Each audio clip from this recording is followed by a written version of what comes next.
Okay, so again, the only reason for this image was to white balance. So again, if you click on the little targeting color white balance tool, looks like an eyedropper in the color drop down palette.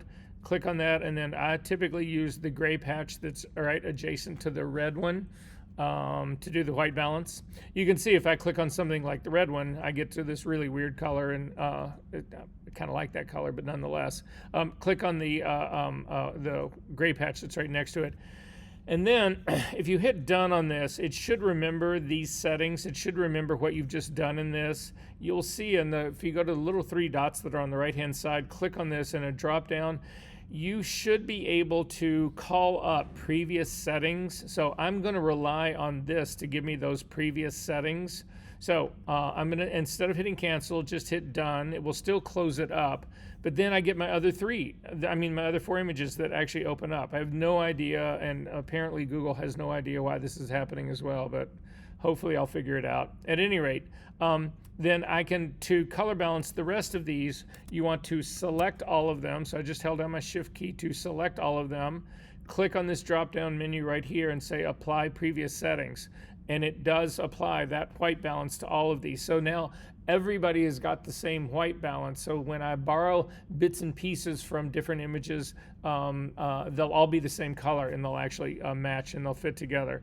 I've got to change some of when I reset my preferences last time, it screwed up a ton of stuff in here. So let me just reset this really quick so that stops happening. And there. And okay, oh wait, workflow.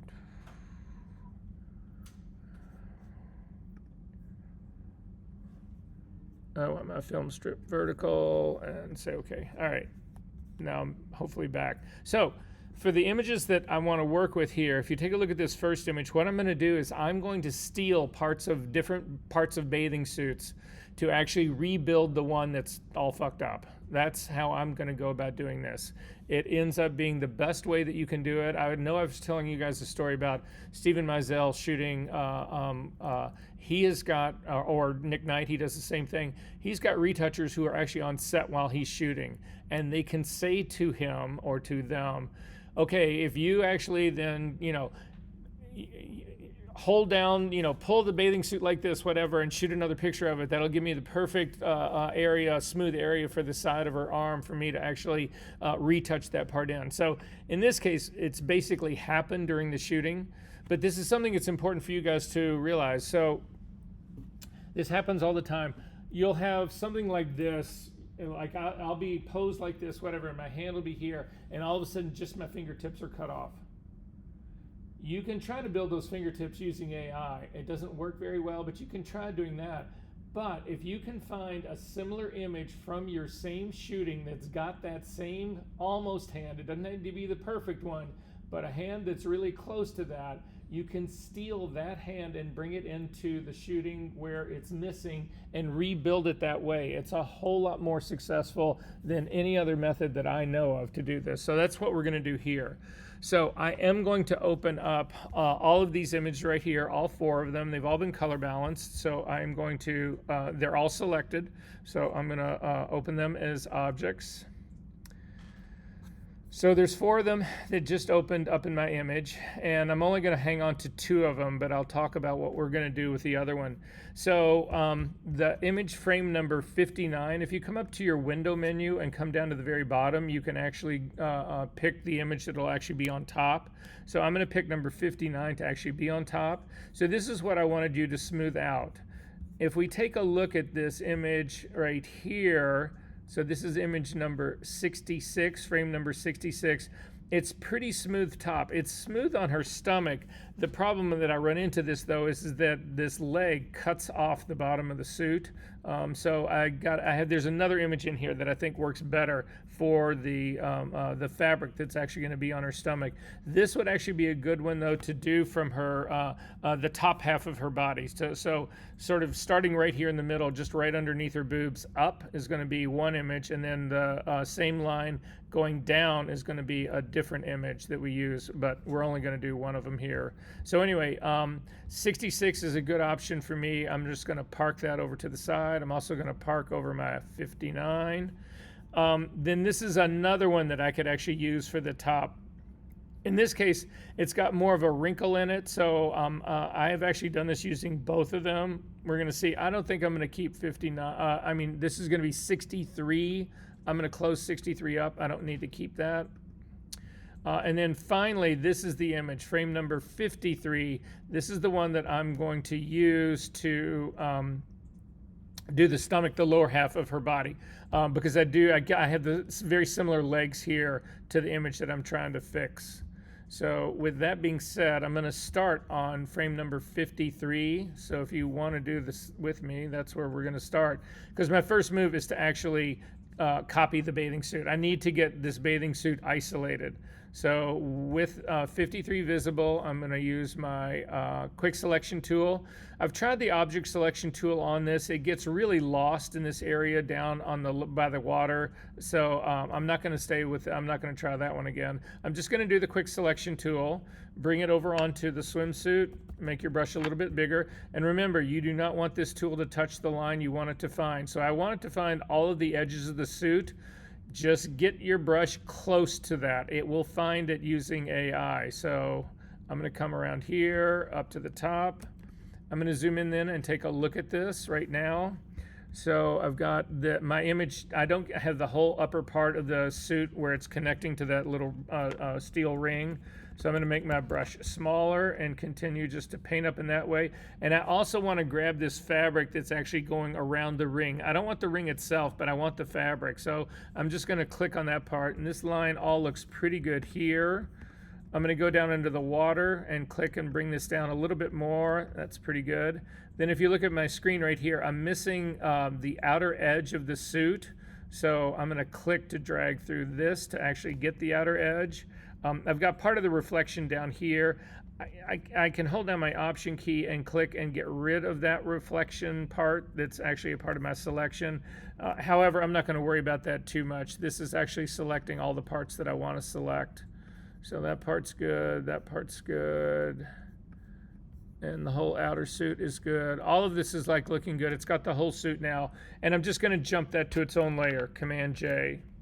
So we now have the suit and nothing else isolated on its own layer. I'm going to turn this into a smart object. So to do that, up to the layer menu, down to smart objects, convert to smart object.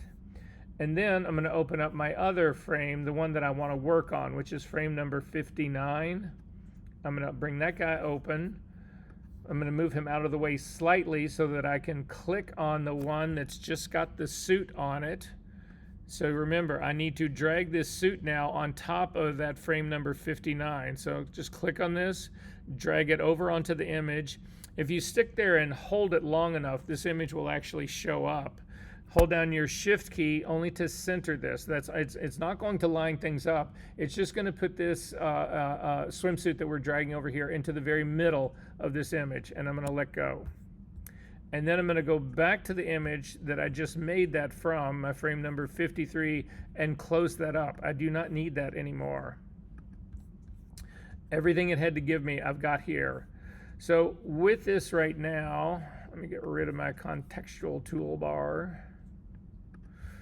I'm going to double click my hand to zero this out. So I'm going to hit so what you should have now is a smart object of the suit that's sitting on top of the area of the one that you want to actually fix. Is everybody good on this? See? No? All right. I'm going to hit the V key to get the move tool, and I'm just going to roughly put the suit in place. I'm just going to roughly lay it down on top of her. That's all I need to do. And then I'm going to zoom in to the ring that is on her lower hip. This is where I'm going to actually start my anchoring point here. So once I'm zoomed in there, you can see I've got my swimsuit that I can pick and move around right here. I want to be able to see both of these suits at the same time. So I'm going to drop the opacity of this new suit, the one that's on the top, down to like 75%, somewhere in there. So now you can actually see, I'm just pulling it out over the skin. You can sort of see where it is, and you can see kind of the suit that's underneath it as well. And then I'm going to line this up so that I actually get the part of the suit that goes around those rings is lined up. So this is my suit on the very top, the one that I'm replacing the other side with. So the long and the short of it, guys, what I'm going to try to do here, I'm going to turn off this second suit for a second. What I'm going to try to do is, if you look at this suit, there is a seam that is going around the entire swimsuit. This is the one where I'm trying to fix all the wrinkles. This seam is flawless. All I want to do is replace the fabric that is on the inside of the seam. So the stitching line that goes around on my original one, I want to keep that part. I want this new suit to start just inside all of that stitching. That's going to be my goal in all of this. It just ends up giving me new material that's inside the whole stitching part of it. That's how I'm going to treat this. So I'm going to turn on the new suit layer again, and then I am going to use Puppet Warp for this. So to do that, come up to the Edit menu, down to Puppet Warp. Immediately, you should go to your density and change it from normal down to more points. Again, using more points is more precise. It allows you to get points closer to each other for control. But the downside to this is that it takes a lot more processing power to do it. So if you've got a computer that's not really up to the task, you might end up being better off staying using normal instead of more points. But anyway, that's how I'm going to do it. I'm going to click and put one single point right down this, because the part of the suit around the ring is exactly where it should be. So I'm going to put a point right there just to anchor it. And then I'm going to go to the other side of her hip. There is another one of those sort of areas where the side of the suit comes down and then it actually starts to go in towards her crotch. That area I can grab this material here and I can line it up with this thing that's back here behind it. They're the same thing, the same shape. So I'm going to click on this side. Take a look at where I am on my screen. I'm going to click a point on this side right here, and I'm going to drag it so that it lays right on top of the other point that's actually back on my image that's the same way. So these two are now lined up, and then I'm going to click on another point right here, and I'm going to bring it up so that this entire back piece is actually aligned, and I'm actually going to put a point right in the middle as well, just to get this lined up. And then all I need to do is I need to reshape this suit so that it covers all of the seams of the original one. So again, look up at my screen to see what I'm going to do. You don't need to do 1,000 little points here. You need to start a point here. I'm going to click like right here and just drag this out. And what I'm looking for is I want the seam of the suit that I'm reshaping to go beyond the seam of the original suit. So I just need to make sure it's past it, and because I've got an opacity of 75%, I can actually see the seam of the original suit underneath this. So I'm just stretching this stuff out so that it actually covers that part. That's all I really care about. And I'm going to continue to work my way all the way down. Now this suit, the new one, is not as long. I see more of her crotch on the original image than I did of the one where I copied the suit. So I'm going to click on the point at the very tip of the new suit, and I'm simply going to drag that out so that it covers all of the old suit, all of the original one that I'm trying to fix. And then I'm just simply going to use my points along to continue to drag the suit out to go slightly beyond all of the stitching of the original one. And I'm just going to continue to work my way around. And that side's good. And then I'm going to work my way up the other side. At this point, I'm going to zip back out. I haven't done anything about the suit on the very top. And it'll help me, instead of having to do these really long, serious moves here, it'll just help me to move the whole top of the suit over so it's closer to the one I'm trying to match up. So I am going to zoom in. I'm going to grab, again, the top point of the of the new suit, the fabric that would go around the top ring, and I'm just going to drag it over there and put it in place to be on the top ring.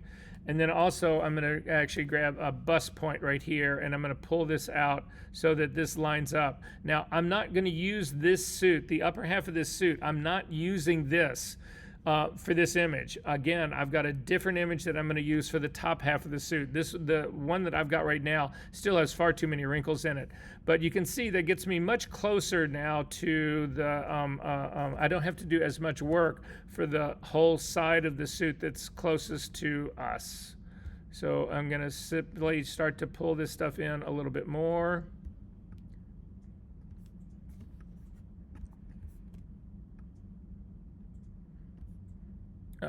Maybe not that much. You don't need a ton, you just need enough for it to be. So you can see what I'm doing with puppet warp is I'm literally warping this suit so that even though she was in a different body position, she's actually going to line up with this one. And then once you get up around the all the wrinkles that are right underneath her boobs on this, you're pretty much up high enough. You don't need to worry about doing her neckline or any of that stuff, because this isn't the image I'm going to use to fix that. So I'm going to double click on the hand, or actually I'm going to apply this first and then double click on the hand to kick back out. So this is basically what I have going here. I'm going to now take my opacity all the way back up to 100%. And you can see that the difference in her belly, again, forget the stuff on her upper part, but pretty much from this whole set of lines, wrinkles that are right under her boobs down, this is pretty clean suit. There are a few wrinkles in here still, but I will fix that in just a second. So I still need to mask this out. So I'm going to put a layer mask on this. I tried doing this earlier today by making a selection of the suit, the original one that's underneath it, and it doesn't really save you any time. It doesn't really help me that much. I am going to go to my tablet. So if you have your tablet here, this would be a good time to do it. I am going to put a layer mask on this, on my new suit right here. So to do that, simply come down and click on layer mask. I'm going to hit the B key to get a brush. Black is my foreground color, which is what I want because I want to be able to hide this suit. And I haven't done this whole back edge of this suit either. Oh, so you should know this about this as well. I haven't done the whole back edge of this suit. However, this is a smart object. If I want to go back in to do my puppet warp, simply come down to the name of the filter. So you don't want to click on the little eyeball that turns the filter off. You want to just double click on the name. So right in the middle of the word that says puppet warp, double click and you'll go right back into it. And so now that I'm back into it, I can go ahead and pull this up to finish getting this over the edge. You can also, once we start masking this stuff out, you can still go back into Puppet Warp and adjust all of this. So this will get me back beyond where I actually need it to be. So that should be good. And then say OK. And then on my layer mask, I'm going to hit the B key to get a brush. You want to make sure that this brush is relatively hard. So I'm going to do it around an 85%, something like that. I want a pretty good edge on that. I don't want a perfectly solid one, not 100%. But other than that, I'm normal blending mode, 100% opacity, 100% flow. And then we are going to zoom into this area. I'm going to start at this area pretty much right about where her hand intersects her body. That's where I'm going to sort of start this work. And working on my layer mask, black is my foreground color. Make my brush considerably smaller. I'm just going to start painting a line along here to try to get back and reveal the seam, the stitching on the original seam. And you can see this is where mine is right now. So I am on the original stitching of the seam. If for some reason you overshoot something, like I've just overshot this and I'm showing a little too much of the old suit, the old fabric in the middle, hit your X key and simply paint over it. Your X key just is the opposite of what we just, of the reveal part. So then I'm just going to run down here all along trying to just, to be honest with you, and what I would probably do with this is use the pen tool to actually trace out the line of stitching on the original suit And that would be the perfect mask, and it would go a lot faster than what I'm doing right now. But anyway, this gives you an idea of how it happens and why.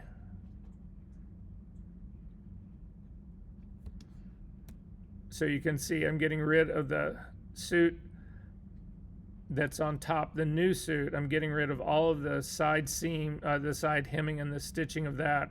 And I'm using the original stitching of the original suit.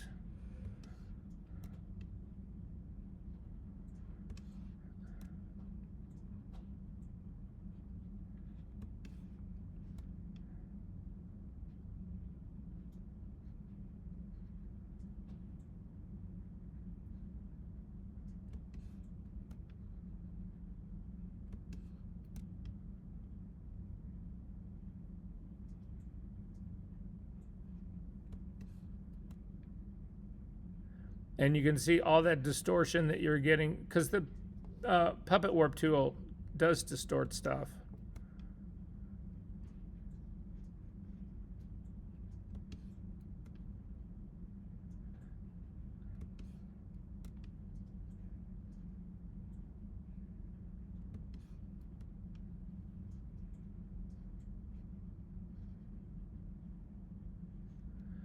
And that's pretty much my new suit right here. So if I take a look at this now, you can see when I turn this on and off, it's just changing the fabric that's in the interior of all of that stitching, and it looks great. So to finish this, we now need to combine this. We have to combine the new suit that we just did with the old one that's sitting on the very top. And so to do that, hold down the Command, Option, Shift, and the letter E, and it will do a merge stamp version of this. So all of that work, the new suit has now been merged in with the old suit, and we can then continue to work on this. So Command, Option, Shift. It doesn't matter what you have it on. It's what we're doing is merging everything above it. As long as you've got that top layer selected is the only thing that matters.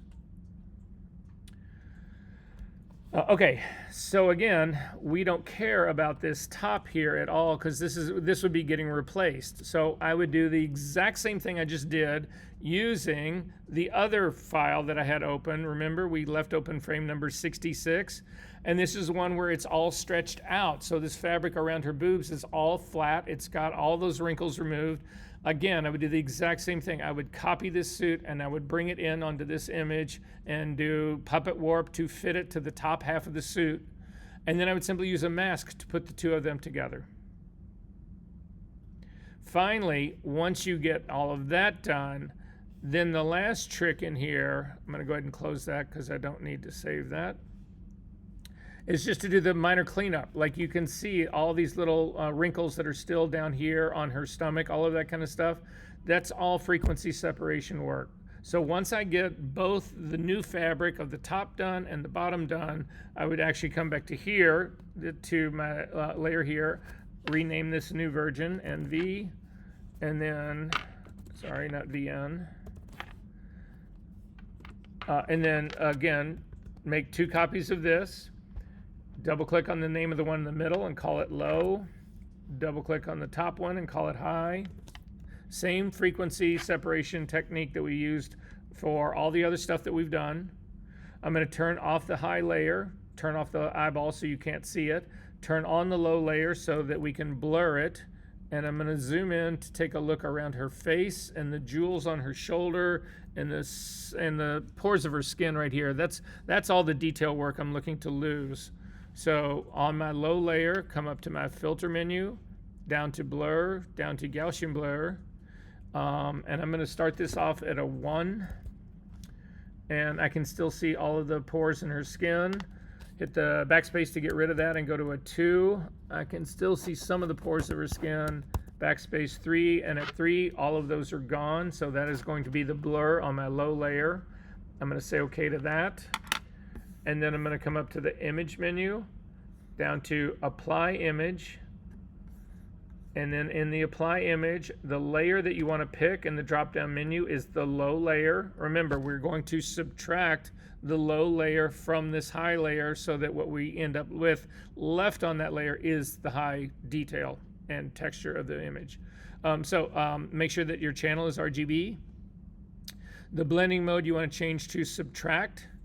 In the scale, you want to set that at 2, and in the offset, you want to set that at 128. And say OK. So this now should have all of the high I just did that to my low layer. So I'm going to go back and undo that part. So I was on my low layer when I did that. Select your high layer, make it visible again, image, apply image, drop down menu, set it to the low to subtract. RGB is your color channel. Blending mode is subtract. Scale of 2 and an offset of 128. And now you can see this has got all the detail that's actually in the image. So then quickly I'm going to make a copy of my low layer just so that I can work on a safety copy. So select the low layer, Command J, and then on your high layer we're going to do the same thing, Command J, but we have to treat this high layer specially because we're using that linear light blending mode. In order to use it correctly, hover your cursor between the high copy and the high layer, hold down your Option key, and you will get that little box with an arrow pointing counterclockwise. Click to clip this to the high layer. So high copy is now clipped to the high layer, and then change the blending mode of high copy to normal. And then I had not set this high one to linear light. I have to set the one underneath it. It's got to be set to linear light. So it doesn't matter what order you do this in.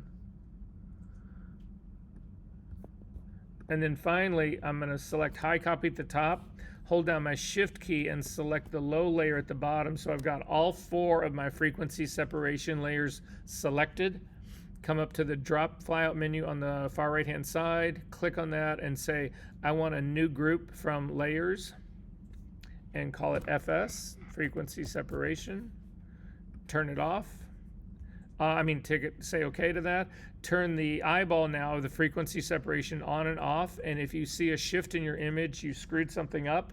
If you don't see any change at all, your frequency separation worked. And then finally, I'm going to come down and I'm going to go after just these small other wrinkles that are sitting right in here. So to do that, all of this is on the low layer. This is all, again, those wrinkles are all color and tone. There is texture in that, but I want to keep the texture in this. I don't want to change that. So the texture is up on my high layer. So I don't want to mess with that. I'm going to click on my low layer, copy to do all the work on that. I'm going to use the patch tool for this. Now you can use the healing brush will work on this. The patch tool will work on this. A regular brush, a paintbrush will work on this. The magic brush, the mixer brush, not the magic brush. The mixer brush works really well on this stuff as well. All of those things will work. I'm going to try just the patch tool. So it's in the healing group. If you click on the flyout, come down to the 4th tool down. And with the patch tool, what you do is you select an area that is the problem and then drag that selection to an area that's good, and it will replace it. So I'm just going to circle around this little wrinkle that's right here, grab the tool and bring it up and let go. I'm going to do the same thing on this one down here. Grab this down and let go. I'm going to do the same thing on this guy over here on the left-hand side. I don't want to use that because I hit part of the stitching at the top and I don't want that to screw me up. And then pull this off here. Now you can see in this case I've actually still got a little line that's sitting up here. This line that's sitting right here is in texture and detail. It's not tonal anymore. So to fix that, you need to come up to your high layer. So on my high copy, hit the S key to get your clone stamp tool. That's the only tool I ever use on my high layer. Click the drop down menu and make sure that it's relatively hard. So I'm up in the mid 80s for mine. A normal blending mode, 100% opacity and 100% flow. And then I'm just gonna come down here and sample a color of texture. Again, we're only working on the texture layer right here. Click on this, come over, and on that small little line, just run across it. And we've just replaced that texture that was out of place. So, and then you can do other things on this. Like if you see this line that's running along her belly right here, there's this sort of like S-shaped line. That all seems wrong to me. So I just want to smooth this out. I don't want to necessarily kill it, but I just want to make it less obvious. So I'm going to use the mixer brush to do that. First off, select your low copy. That's where you would do this work. Then finally come over to your regular brush tool. Click on the brush tool and come down to the mixer brush, which is down at the very bottom. In the mixer brush, if you take a look at your options bar at the top, click on the flyout menu. You want to keep this brush completely soft. Then next to the preview for the color that you're going to paint with, it should show you a checkerboard. It should be transparent. If it isn't, it's probably a mismatch of the two little buttons that are to the right of that. The one that is immediately to the right of that color swatch patch, you want to make sure it is not pressed in. That means it does not have this black background. However, the one that's next to it, you do want that one pressed in. So you will see the one that's in between in the middle is actually got a gray, normal gray background, but the one that should be pressed has a darker background. Then finally, you want your wetness to be 20%. You want your load to be 100%. You want the mix to be 100%. And then your flow on this controls how aggressive this thing works. So it's usually somewhere between 20 and 40%, but I've actually gotten frustrated and gone as high as 60 or 70%. You'll know if it just takes off too quick on you. So I'm going to bump this up to around 40%. And then I'm going to zoom into this area that I want to fix. And it's just this area right in here. So you can see that there's a darker line here, and then next to it is lighter. So again, working on your low copy layer, make this brush just a little smaller. I'm just going to start to drag up like this, and I'm just pulling it across to try to kill that really dark line. And it does a great job of it. I can also use it on this edge to smooth that part out. I can do a little bit of softening up in here, also a little bit of softening on that part that's right underneath her. There's lines that are happening down here. This is just what I'm doing is I'm mixing these colors together so that I don't have this obvious tone in here. So I'm just going to start to click through all of this and pull a little bit more of this back into this. And I can come down and I can do a lot of fixing down in here.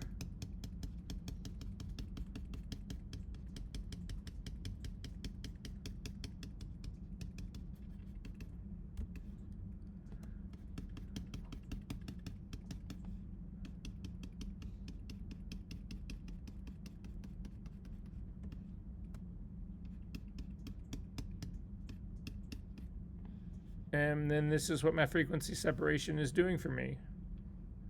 And you can see it just takes out the rest of the little wrinkles of that guy.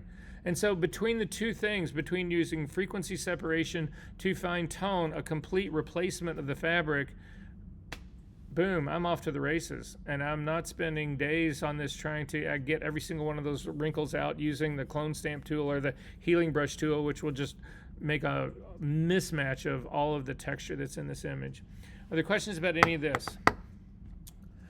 Okay, guys, time for a quick hard 10 break. I got 2:30, be back at 2:40, and we will jump into AI.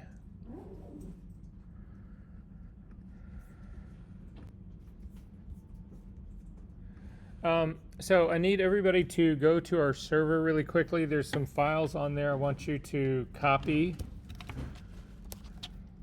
So if you go to our server, inside in the not inside any of the drop boxes, but in the parent, right, just click on Engelhard. It's in that folder. You'll see there is an AI working files folder. If you could copy that to your computer, that part would be great, and it gives us a few things to work with. And while that's actually happening, I sent out an announcement yesterday about signing up for a paid tier in Google Gemini. Did you guys get that?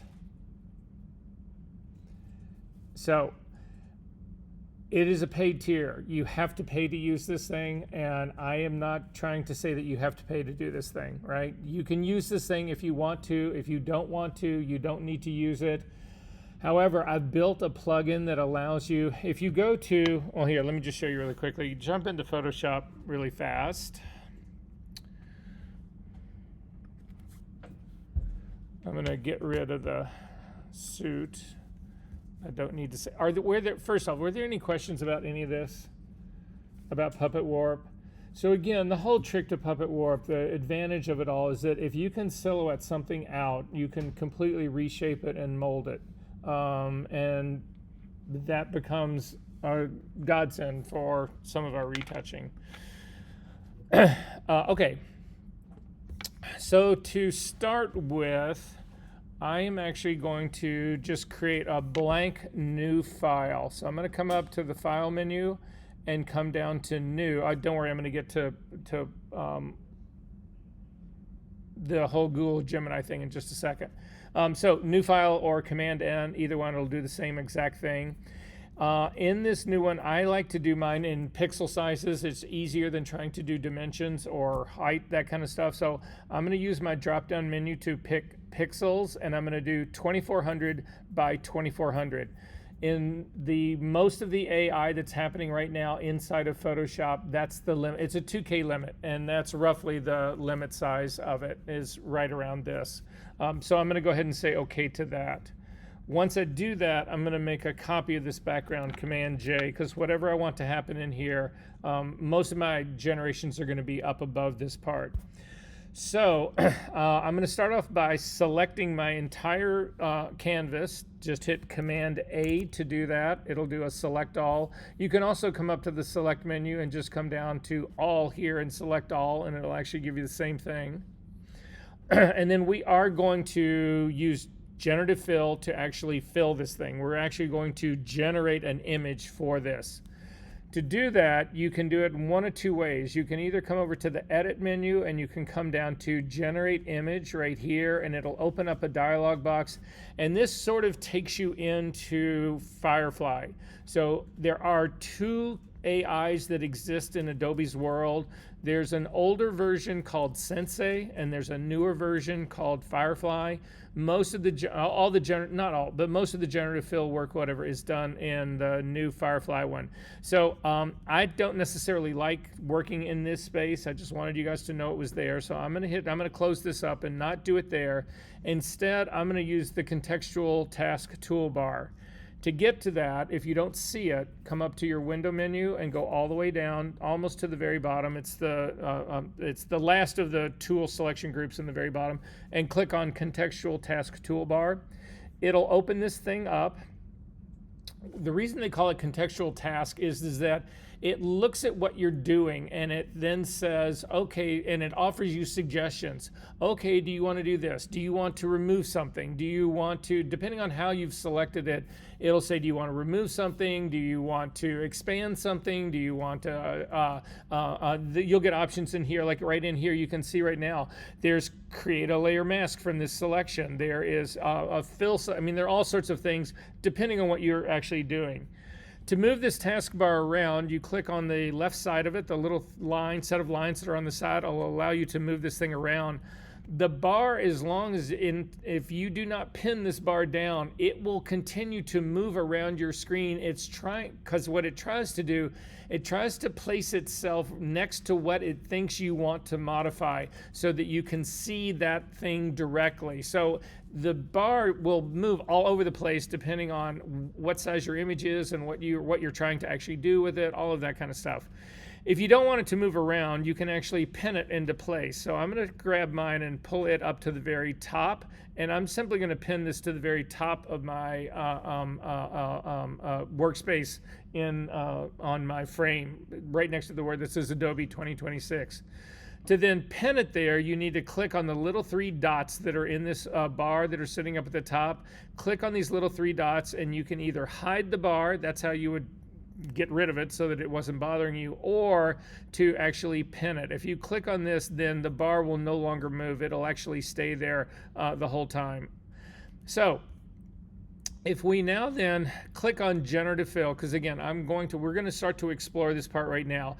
Just click on the word generative fill and it will open up and it will actually give you, because I said I wanted to generate something, it's going to give me a place that I can enter a prompt into. We're going to talk about prompting in just a minute. Hang on one second. And the best way to actually do prompting and all of that kind of stuff. So when we're talking about prompting, what we're talking about is text to generate images, or text to change or modify images. That's what prompting is all about. So in this case, I'm going to click, I'm going to put in and do the same prompt with me, because that way we will actually be able to see that Photoshop treats the very same prompt completely differently for each individual person. But so I'm just going to type on mine here, a couple on a beach.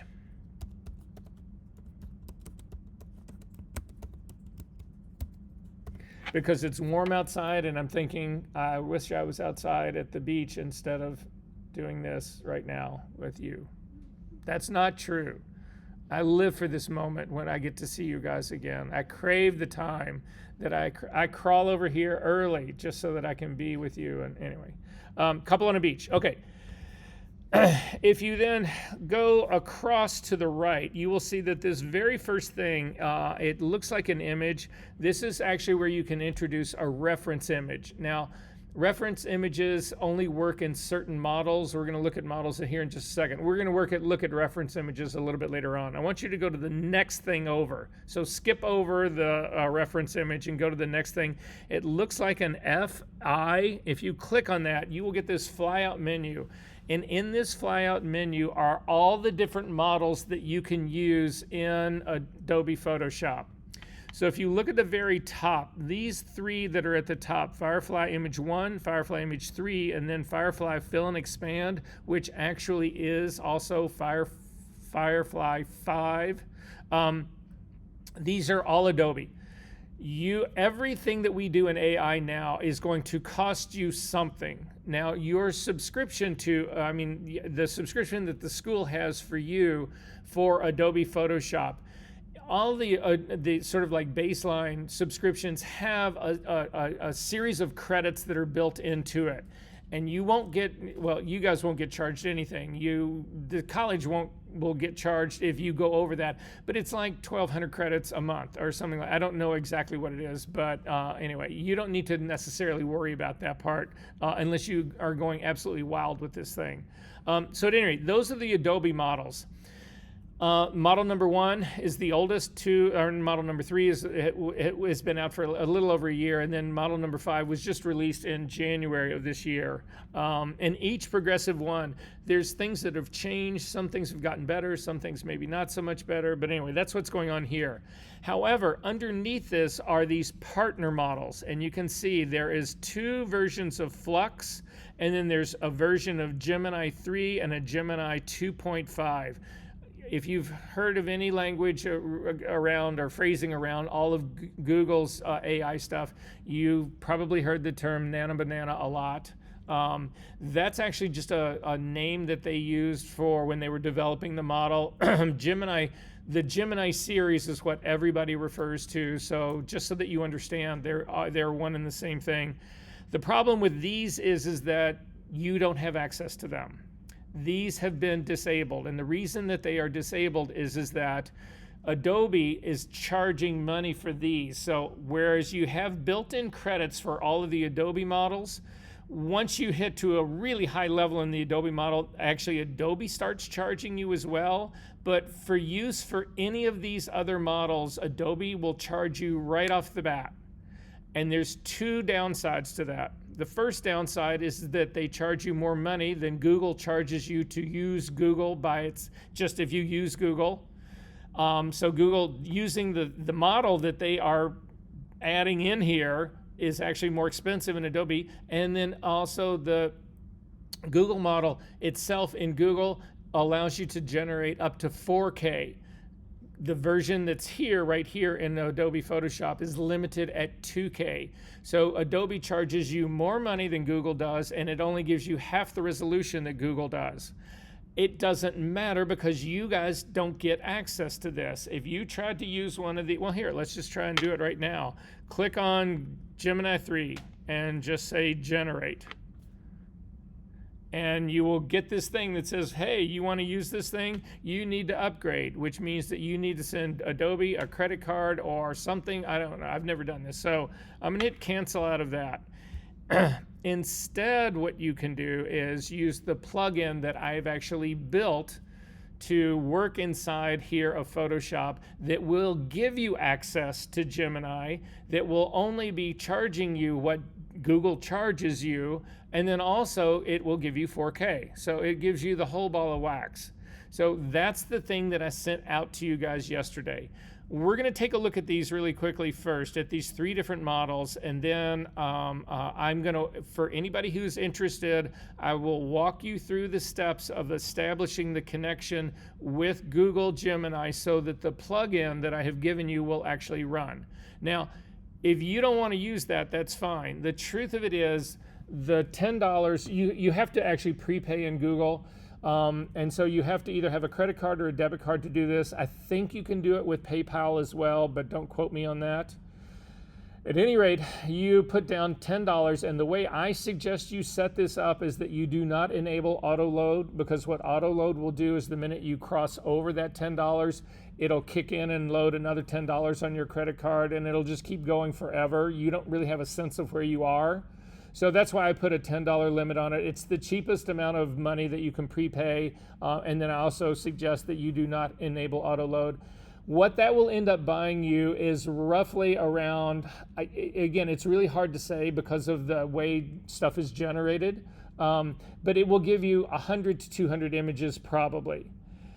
However, Google right now gives everybody a $300 credit towards credits when you sign up. So some of that can be offset, but then they also say that that will not apply to the Google Gemini version 3, which is their top-end models. However, I've been using this thing for 4 months now, and I've never gotten a bill from Google. So that's all I can tell you. But if you want to try this out, you got to pony up $10 to try it out. If you don't want to do that, and I understand that I am not somebody here who's trying to sell software or that kind of stuff, whatever, you certainly do not need to do that. You can use the models that are in Adobe's models. I don't think they're anywhere near as good, and that's what we're going to look at right now. So is everybody kind of clear about this? Are there questions about this? Okay. So to start off with, just to give you some sense, well, here, that's actually not, we shouldn't do that. We should go ahead and install this thing first. So, I am a big believer in what Google Gemini is doing right now. I think that they are rivaling some of the, well, does anybody in here using a lot of AI? So nobody Mid-Journey people in here, Stable Diffusion people in here, none of that? Okay. Mid-Journey was the first one to really come along and do what a lot of people would be considered sophisticated and high resolution enough work that you could use it commercially. I don't necessarily think Adobe is there yet, and the biggest problem with Adobe is that a lot of their stuff is restricted resolution-wise, so they can't generate anything that's above 2K. And 2K is fine for like Instagram. But it falls apart in print. So anyway, that's just what that is. Google is working at 4K right now, and with a decent upscaler, we can get that to 8K, and that'll actually work fine for print. So anyway, for those of you who do want to gamble the money, and again, it's only $10, we are going to go through that whole process right now. So to do that, if you go into the files that I just asked you to copy down, inside of that AI files folder, you will actually, let me go to a different version of mine. I don't want to do this off of the server. Look inside, you'll see a final Gemini plugin with reset. So I gave you guys the version of this plugin on our very first day in class. If you've installed it, that's okay. We're going to install this one. It will overwrite the original one that you installed.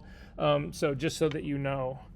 Inside of that, yes. One quick question. I know that you said initially it's like the $10, but I know you haven't been billed yet. But would it technically only bill you as you use it? So like No, no, it does. So if you plug it in today, you're going to get hit with a $10 charge, although I've never been hit with that initial $10 charge either. Okay. So, but the way they describe it is that they would automatically bill you for $10 and then you have a year to use the credits that bought. If you go over those credits, then again, if you have auto reload enabled, it just bills you again for, so it's sort of like, do you use the transit card here? Sometimes, yeah. Right? Do you have it tied to a credit card where it'll auto load your, every time that you go, it runs down and then they put in another $20? That's the model that Google is moving to. But again, I've never been billed for any of this yet. So I can't promise that's going to go down that way. But if you do not enable auto load, then when you hit your limit, you're going to get this warning and you're going to say, okay, you've hit your limit. Do you want to buy another $10 or do you want to do, what do you want to do? So again, I just don't want all of a sudden somebody to say, oh yeah, I put in auto load and then I got really fucked up one night on ecstasy and I just did 100,000 images and I got this $500 bill from Google. I don't want that to happen. So anyway, inside that final Gemini plugin with reset folder is a PDF that's called the Gemini Setup Plugin Setup Guide. If you open that up, this will walk you through every single step that you need to take to enable that account. And until you do this account, the plugin that I'm going to give you will not work because it will actually go out to Google and Google will say, well, you haven't set this up yet. So the first part of this is how you simply create a Google account. Does anybody in this room not have a Gmail account?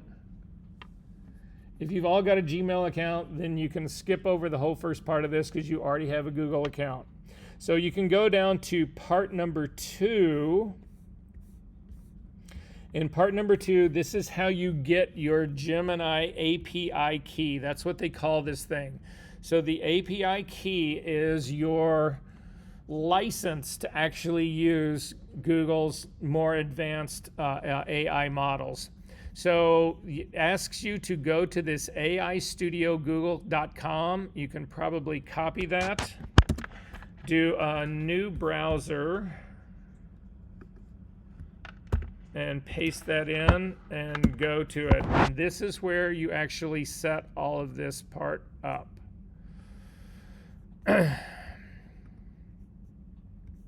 So here inside, again, it's a very strange workspace, but nonetheless, you'll see over on the right-hand side some of the models that they actually have, the stuff that they're sort of like hyping, those sorts of things.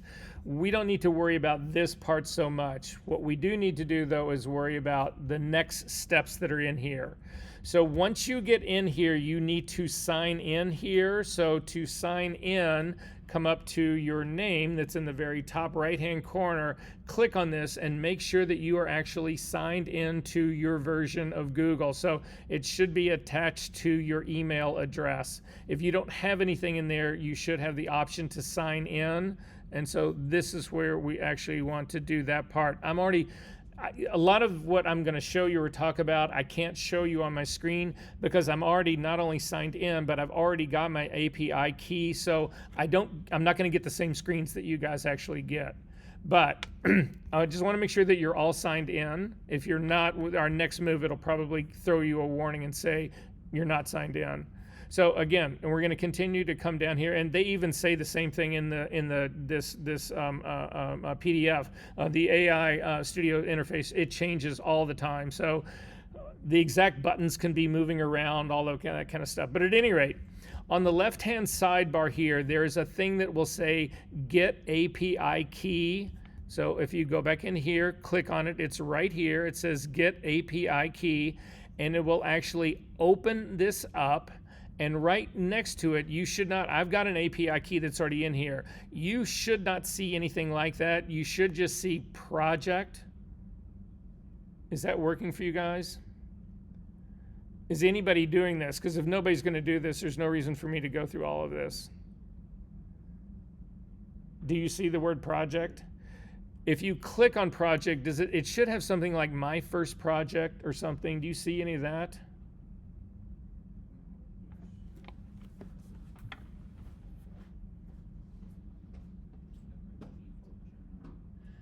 Yeah, you don't need to worry about that part here. So this part is fine here because it's just, yeah, it's the default Gemini project. So you've got it. So so that part's fine. So if anybody else is doing this, Miguel's, it shows up here. It just has, instead of, I've named mine, it just has default Gemini project. Does everybody see that? Mine doesn't have any. Say what? Mine doesn't have any projects. It doesn't have any? It should have a base one. Did you click get Gemini, get API key first? Yeah, click on the API key. Yes. Yeah, you can try clicking on import projects. It should give you a place to create. Okay. Yeah, click on my first project and then just hit import. Yeah. So again,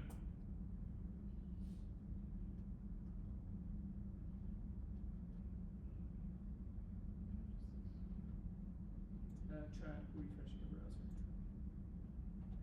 And click on projects again.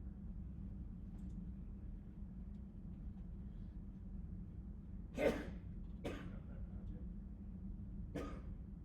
Well, click on hit API key. It might actually give us. It's not there. Try import projects one more time. And then it says imported. So hit close here.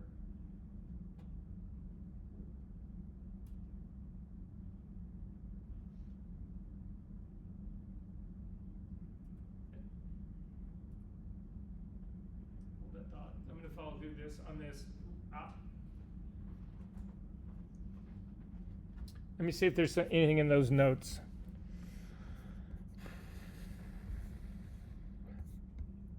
So Mike, see what happens when you click on create a new API key up the top.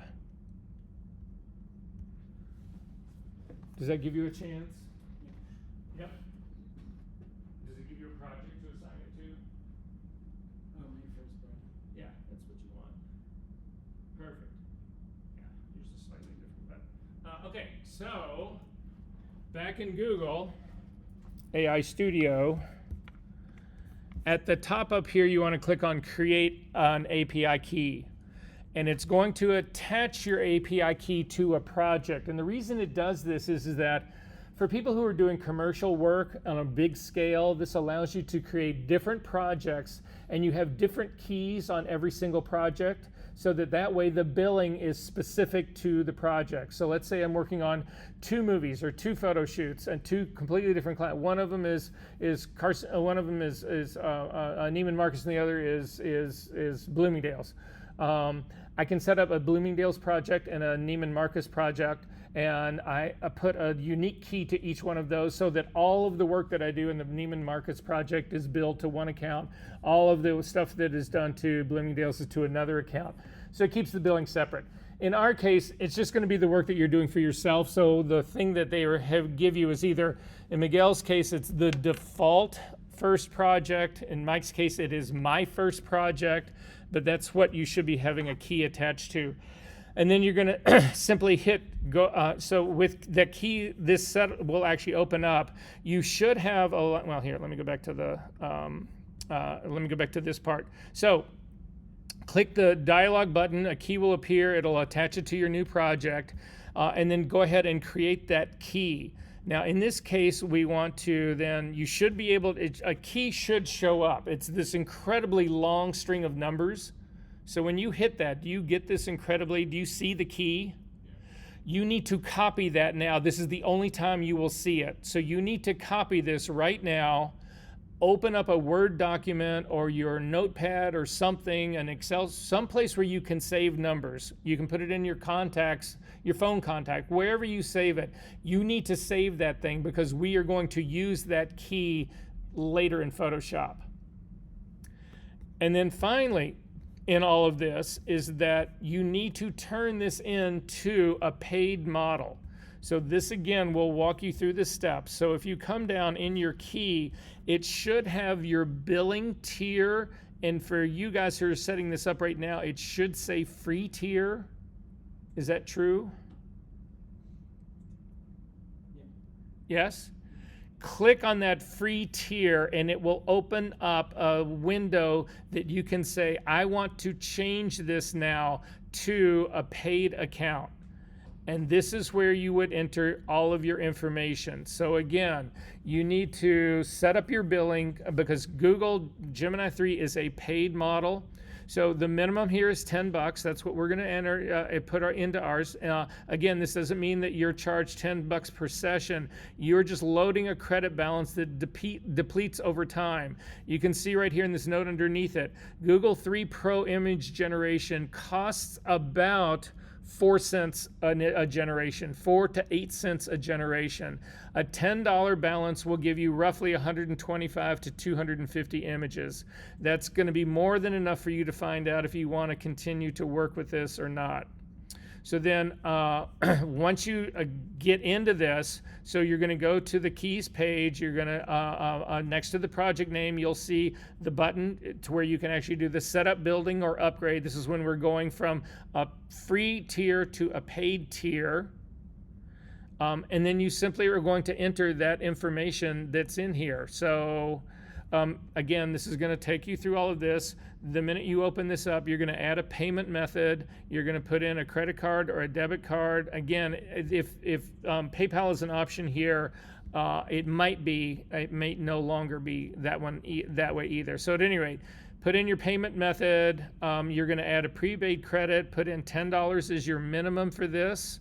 And then you're going to go ahead and hit either the upgrade or click the purchase or the add credits. You're charged, it's saying your card will be charged $10 at this point. I don't know that that's necessarily true. Again, I've never been charged for this yet. So then the next part here that matters in all of this is this auto load part. So this will walk you through the strategies of whether you want to turn this on or off. My suggestion is at this stage of the game, you leave auto load off. Because auto load, if you read here what it says about this, leave off for the maximum spending control. Turn on if you want uninterrupted access. So with you guys just doing this, again, we're not going to do a reload amount on this. We're just going to leave that off. You can go back in and change that at any time you want to, and you should be good to go. So that's all we need to do to set up Google Part. So if you have done this, did everybody get through the setup process? Okay, did everybody copy that API key? Because if you didn't copy the so another API key will not cost you another $10. But if you did not copy that really long digit thing down, the API key, when you first saw it, you'll never see it again. You have to then get rid of the key that you got and just do a new one. It won't cost you any more. It's the same thing, but you'll have to get another key. It lets you open it still. They do? Yeah. Oh, well, that's great. On top of the key. Yeah. Like it's still unable to still. Yeah, that may not last. But anyway, it doesn't matter. Okay, so I need to make sure everybody has now copied that key because now we're going to actually use it in Photoshop. All right, so in Photoshop, you can actually close this part up. Actually, not in Photoshop, but back out at that folder. So in the folder, the final Gemini plugin with reset, there is a Gemini plugin 2_PSCCX file. You want to double click on that to run it. And when you do that, it will actually bring you into the Creative Cloud. This is where your plugins are stored. And it just says, do you want to replace the current version? If you guys installed this on the very first week of our class, this is just going to overwrite it. And the only difference in the two is that I rebuilt this plugin, this version of it, to have a reset to default button. It just cleans everything out. It makes it it's an easier workflow. They both will work. But anyway, I'm not going to hit continue because I'm not going to replace mine because mine is already up to date. But you just want to hit continue, or in this case, I'm going to click OK on this, and it'll say here, you should get this warning, and it'll say, this plugin has been developed by a third-party developer. I'm that developer. You can trust this. I'm not stealing your shit. But I'm going to go ahead and say OK to that, and it should actually plug in the install. And then in your plugins right here, at the very bottom, you should see it'll say Gemini AI. And then right underneath this, there should be 3 little dots. you want to click on that and you want to install it. If you don't have the word installed, if you have the word installed already, it's in there. If not, click on those little three dots and you should have the option to install it. So did that work for everyone who's going to do this? It's asking for the username and password in the instruction. Oh, yeah. Let me see if I can get Jasmine if she has it.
It's there. Thanks.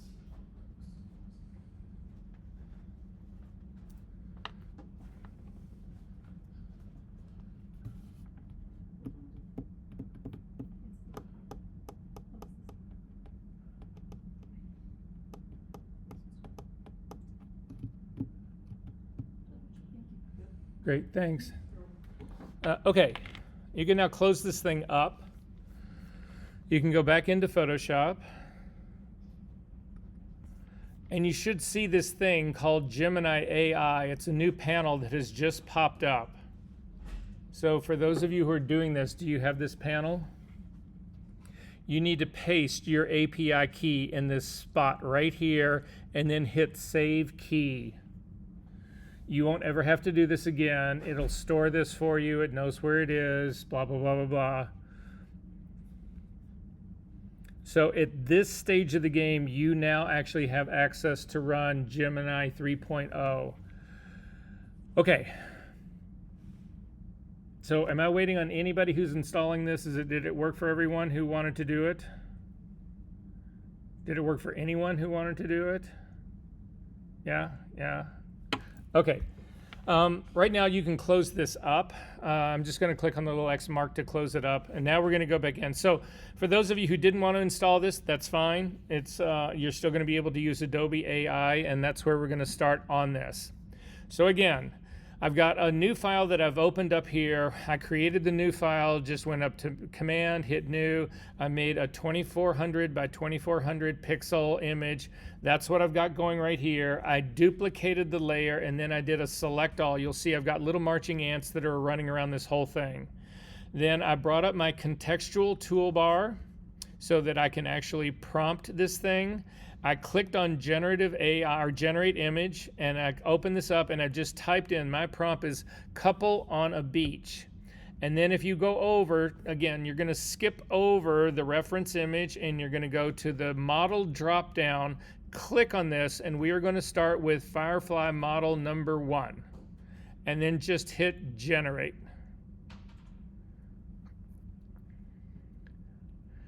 So this is the image in model number 1. If you actually zoom in and take a look at this person's face, I'm not really sure what's going on there, but this is frightening.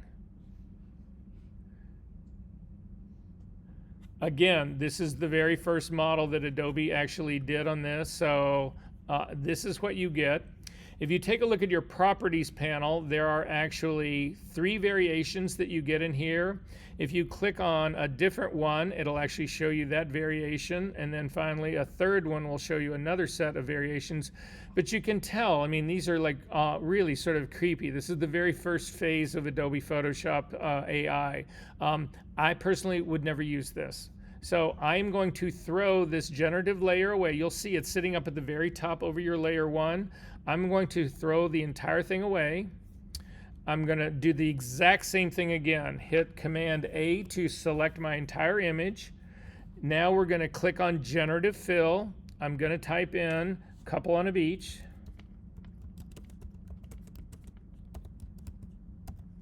And I'm actually going to copy this because I'm going to type this in 3 more times.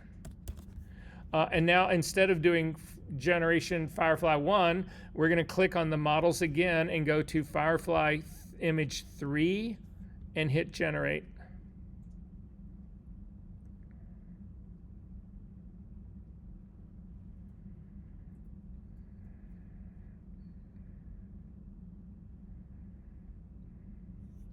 And you can see in this case, at least it's not like Freak Show, but it still looks fake, right? I mean, if you look at the other generations of this, it just, if you zoom in on this, again, the resolution is relatively low. There's still mistakes. I mean, look at the, you know, the way it's actually silhouetted out her chin and her nose here, you know, and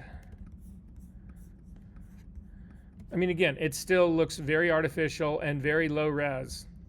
So I'm going to throw that one away. Hit Command A to select the entire canvas again. I'm going to zoom back out. I'm going to click on Generative Fill, and I'm going to type in the same thing, or in this case I copied it, so I'm just going to paste in couple on a beach. And this time I'm going to pick Firefly model, fill and expand. Remember, this is Firefly model that is also, it's Firefly version 5. And you can see version 1 came out in 2023, 2 was in 2024. This is now 2 years later. This current one in 2026. Click on that as your model, and you will also now notice that for the first time, this reference image has become available. In versions 1 and 2 of Firefly, or 1 and 3 of Firefly, there was no way to use a reference image. They've now included that with this, and then hit generate.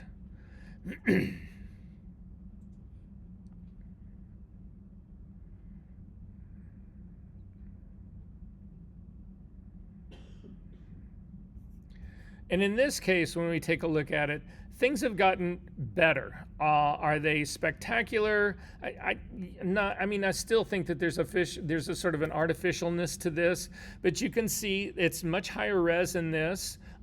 It's a little bit more believable. It's a little less. I mean, it's not Freak Show stuff. Remember, in the very first one, we had faces that were like melting, and then the second one, we had faces that were really not that well cut out. This actually is in my take on this is that this is beginning to get to be acceptable to use. So that's what's going on with this part. However, I'm going to try one more now, completely different way. I'm going to leave this file open. I do want to go back to the plugin that I just closed. So to get to the Gemini plugin that now gives you access to this, come up to the plugin menu and come down to Gemini. You should see it sitting right there. It'll call Gemini AI. Come over to the side and click on that, and it will open up. And this is the image generator that Claude and I built. And you should see a series of little dots that are running across there that are the API key that you have saved in there. So for anybody who's using the Gemini part, is this what you're getting? Does it look like this? Yep. Okay, so to go through this, the first thing you want to do is you want to select your model. Gemini 2.5 is a very fast, older model that charges less. You pretty much want to be using Gemini 3 Pro. That's why we went through all of that hassle to actually get there. So click on the radio button for Gemini 3 Pro. Then temperature. In temperature, now we don't need to worry about temperature, but what temperature does, it controls how much of your original remains intact or how much the AI completely makes up. So we're going to actually just generate an image from scratch here. We're going to generate a brand new document. So in this case, temperature doesn't really matter to us because we're not changing anything. But I'll show you an example where temperature really matters greatly in here. It's one of the, it overcomes what I think is one of the biggest problems in AI. So anyway, I'm going to leave temperature where it is. It's hard to see it, but there's a little slider right in the very middle. That slider will go all the way down to 0 on the left-hand side and all the way up to +2 on the other side. It's at a 1 right now. In terms of the aspect ratio, I'm going to click on auto. I'm going to let Google do whatever it wants to do to build this image. However, if you wanted to force a ratio, these are a standard set of ratios that you could actually force. In terms of the image size now, I'm going to set mine to 4K. Again, this is the one that Adobe provides here is 2K max, but we can do 4K here. I'm going to actually do that. And then I want to generate a new document. I'm not going to do this from a selection. I'm just going to do this as a new document. I'm not going to do a reference image yet. I am going to type in my text prompt, the exact same thing I've been doing for these other ones. Again, because mine was saved, couple on a beach. This is the thing that I added to the old one, this reset to defaults. If for some reason something goes wrong in here, you can click on this. It cleans everything out of this image and you're just off to the races. And then finally, underneath all of it, generate image. And I want you to just click on generate image. And if you scroll down, you'll actually see it'll be generating image with Gemini, hopefully. Do you see that at the very bottom? Does it say generating with Gemini? So it is now gone out to Gemini. It's actually feeding it in this information that I put in here. And then after a period of time, it's going to return an image to us that we can then use. Now, when that happens, if you were to say something like, because there's still a lot of illegal stuff in AI. So for instance, if you said, I want to generate a pornographic couple on the beach, nude, having sex, you will get this warning that comes back and says, no, we are not doing that. It doesn't really give you that you violated our terms, but it just says image error message, something, you'll get this error kicked back. But in our case, if you scroll down, we do not get that. What we get is this generated image. Yeah. You got the error? Yeah. And I retried it, like refreshed it. Yeah. It says please try it again, and I got the error again. Try a couple on a sidewalk. Anyway, did it work? If you go down to the very bottom, you should see the generated image, and then you should see an import into Photoshop button. It's loading. Say what? It's loading. Oh, it's still working? Yeah. I'll wait. Oh, error.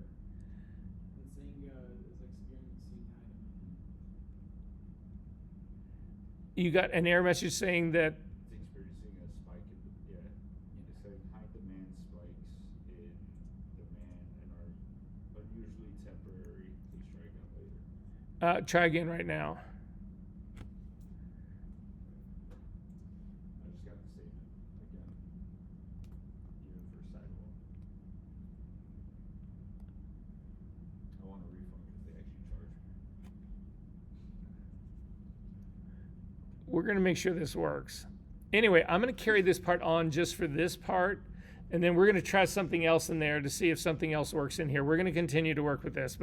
So once this happens, it will give you a generated image, and you can click on Import into Photoshop. And when you do that, it opens it up into Photoshop. This is the couple now that I have on the beach.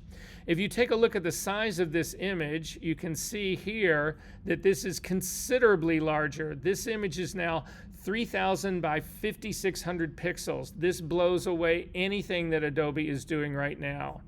If we then just cancel out of this and zoom in on this, you can also see that this is far more photorealistic. This is not freak show shit. This is like, it's not the highest resolution. I would like it to be a little bit higher. But this is, again, if you remember the stuff that we were looking at earlier, this image right here, this is what I have right here. It's far more photographic.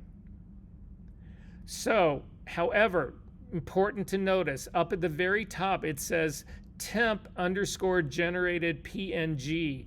You need to save this thing. This is a temporary file right now, and if you close this up, it's just gone. So you would actually do a save as, and I would turn this in to a Photoshop file. No, I wouldn't keep it as a TIFF file. So I'm going to change this to a Photoshop file, and I'll call it Couple on Beach. And I'm going to put this on my TOS folder, and we are off to the races. So I can't tell you which one to use. I can only tell you that the only thing that I am using right now is Gemini. That's it. So if this didn't work for you, you can get around this. So if you go back to AI Studio, so let's see if we can get yours to work through AI Studio. Go back to AI Studio, click on your project so that you can click on your Nano Banana, whichever project you're actually thinking about doing. And then I'm gonna come up to my dashboard. And in the dashboard, over on the right-hand side, you will actually see a menu here where you can actually do different Google tools here. And this is not giving me all the ones that I want to see.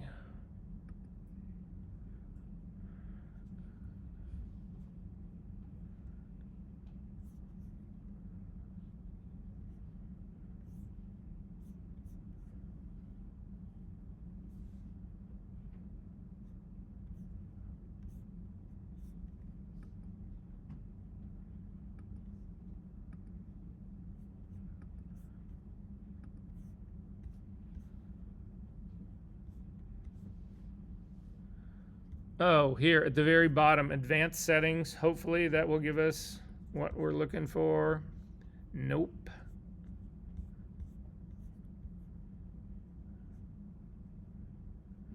Oh.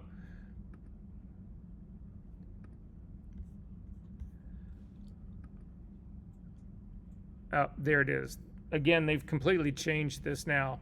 So on the right-hand side, do you guys see this Nano Banana 2 at the top? Mike, Miguel? No, mine says Gemini 3 Flash Preview. Right, that's what you want it to say. Oh, okay. So you want to click on that and it will actually open up and we can change the model. And the model you want to change it to is the Nano Banana Pro Gemini 3. Do you have that?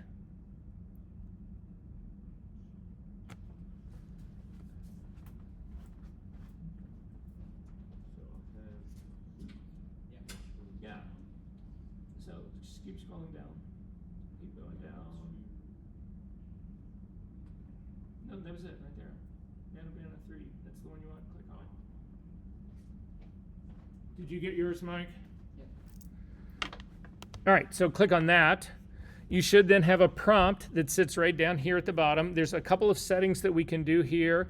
Again, you can leave your temperature set to 1. Your aspect ratio, you can leave that also at auto. In your resolution, click on your drop down and come down to 4K. And then just go over to your image and type in the same exact thing that we did, couple on a beach. And then hit run.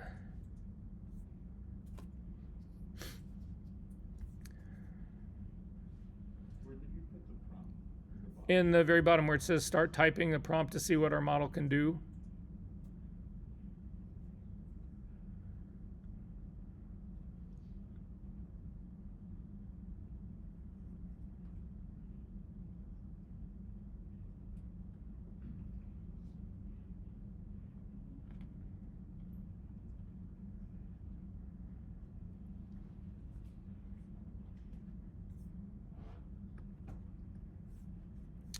And I have another image right here.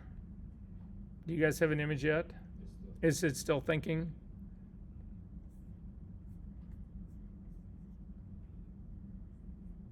Tell me when it quits.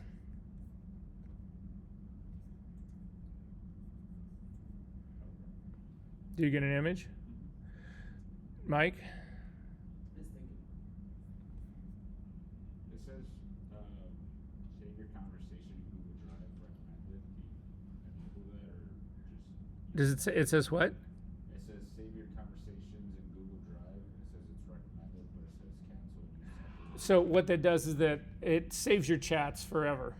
And so right now for this stuff, you don't care.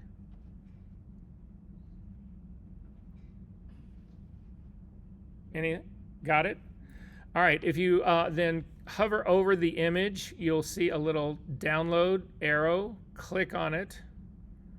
It's going to offer to save this somewhere as a JPEG. Again, I'm going to rename this so it's Couple on a Beach. And Couple on a Beach 2. And save it. and then you can actually go out to your Finder and you can load this couple on a beach 2 into Photoshop. Now, that's the long way to go around doing this. Again, the plugin that I've got keeps you in Photoshop and you just basically go back and forth. But does this make sense to everybody what's going on here? Okay. So, no matter what image that you have open in Photoshop, I'm going to close up the ones that were generated for me here, and I'm going to go back to the ones that are just on the beach here that everyone else has. So if you didn't use the Gemini one, let's just go back to the Photoshop one. So does everybody have a version of the couple on a beach? I don't care what version it is, but just some version. Does everybody have that for us to work with? Okay, so let me hide others. All right, so I'm just going to pick this one. This is the one that I'm picking. I don't care which one that you guys pick.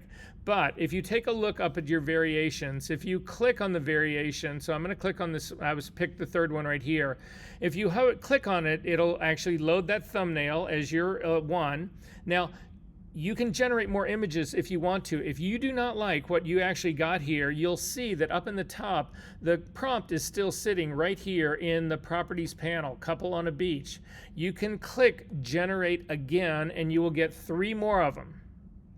So, however, if you hover over these images and you'll see that there's a little 3 dots on the left-hand side. If you click on that, there's a thing that'll say generate similar. So if you use generate similar, it will actually take this image and it'll say, okay, well, he's definitely looking for this kind of cropping, this kind of daylight, this kind of whatever. It'll generate something that's much closer to this. If you use the generate button on the top, it's just it's the Wild West show. It's whatever you get.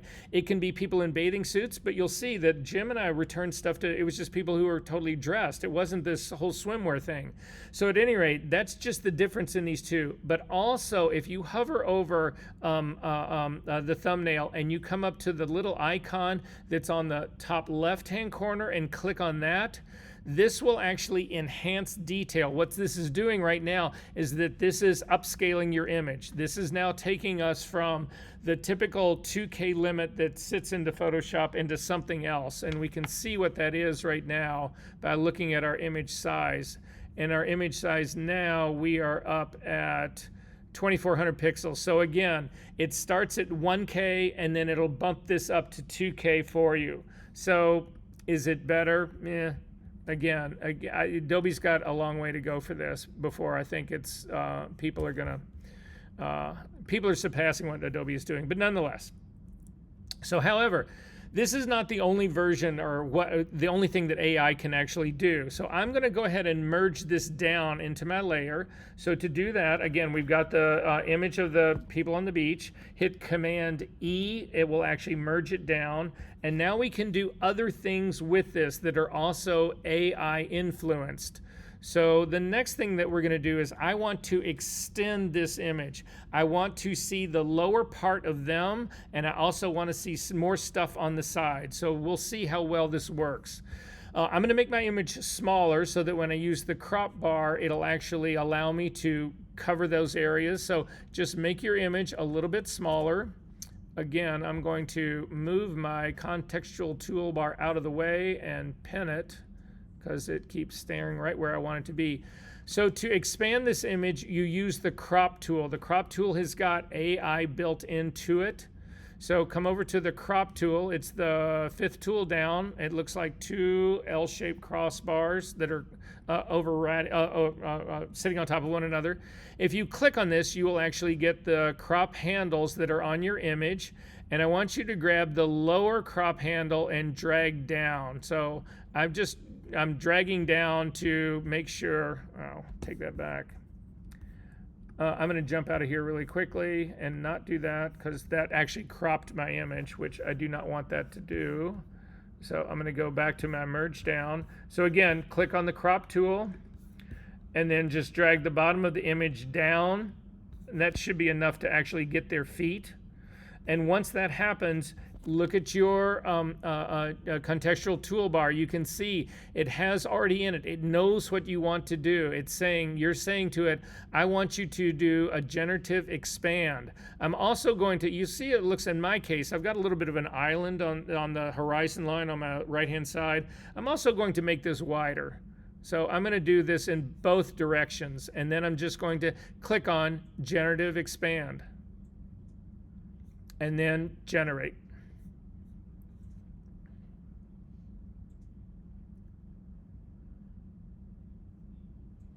Is there a way to use nano for this? I'll show you how to use it. It's different, but yes. But so you can see it built the rest of their legs. Now I think things are slightly off. They look a little bit odd to me. But look at the expand on the horizon line for the island that's in the background. It did a remarkable job. So I'm seeing a lot of you people when you're actually shooting stuff that you're thinking about doing for compositing, and you are cropping so tight, you're missing parts of your hand, parts of the hat, parts of your, whatever. This can be a godsend here that will actually allow you to expand stuff out and make it a little bit better to work with. Is this making sense to everyone? Yeah, sure, Verser. What do you use AI? Like using your own work a lot or no? No, I don't. I use, but I've still, we've got a lot of things I've got to show you still, because this is the real, this is the sort of like I thought that generative AI, that the best thing I could use it for would be to generate backgrounds that I could use for the green screen images that I do. That's where I started this whole exercise. The biggest problem in all of that has been resolution, and it's been that for all the models, for everything. If you go outside of Adobe, and Midjourney again was the first one that was really started to do stuff that was scaled up enough that we could actually make it, that it actually worked for. And it works pretty well, but we're going to get into prompting later so that you can sort of see if you're really thinking about trying to explore it. And I would say this, I think everybody in this room, AI is going to be in your future, and you might as well start to get, dip your toe into the water now, so that you have some idea of where things are coming, right? Okay. I will show you, though, a couple of cases where I think it actually does remarkably good things. I'm going to close this up. I do not need to save this. You can close all of that up. We are going to actually work with a file now. So I want you to go to that folder that I gave you, that I asked you to download, the AI Working Files folder. And inside that is a copy of the composite body that we have been working with all along, the girl in the yellow dress. It's a smaller version. This is a PNG version of it, but nonetheless, I want you to open that up into Photoshop.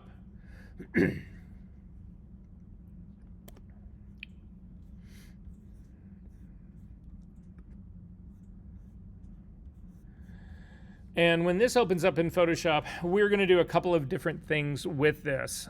So hopefully everybody has this image open, because again, we're going to look at what Gemini 3 will do with this, but we're going to start off with what Adobe does with this to begin with. So everybody have this guy open? Okay.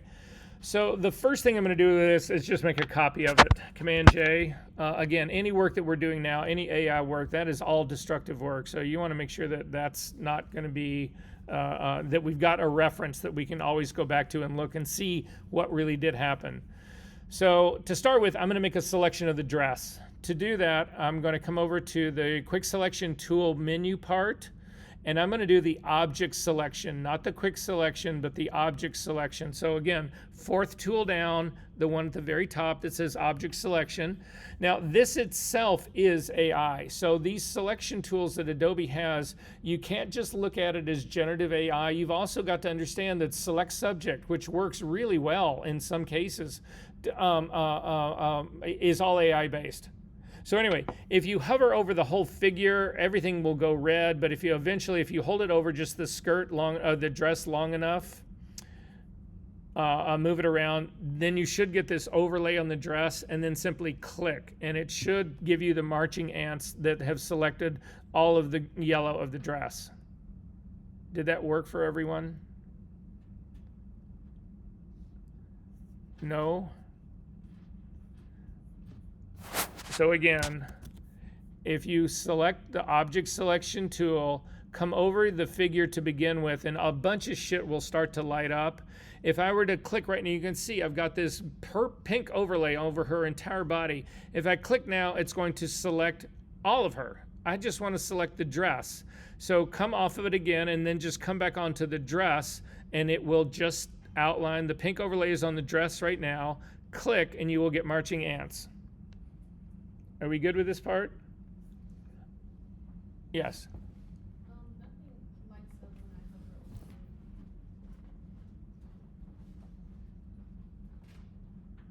it. Then just click on her. Just click on that dress.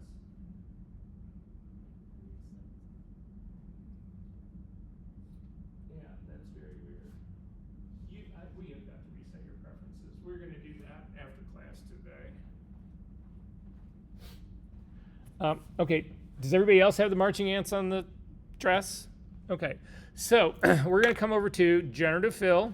We're going to do the Adobe version of this. Click on it, and you're going to type in turn yellow dress to black.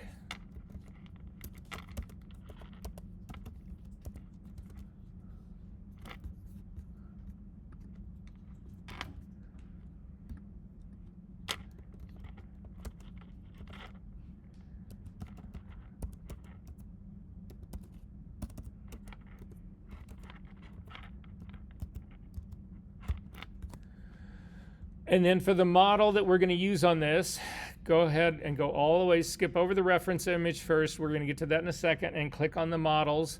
And in the model, do the very top one, again, the version 5, the fill and expand version of this, and hit generate.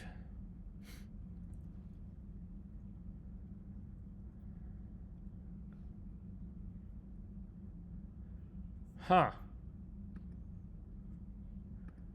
How weird is that?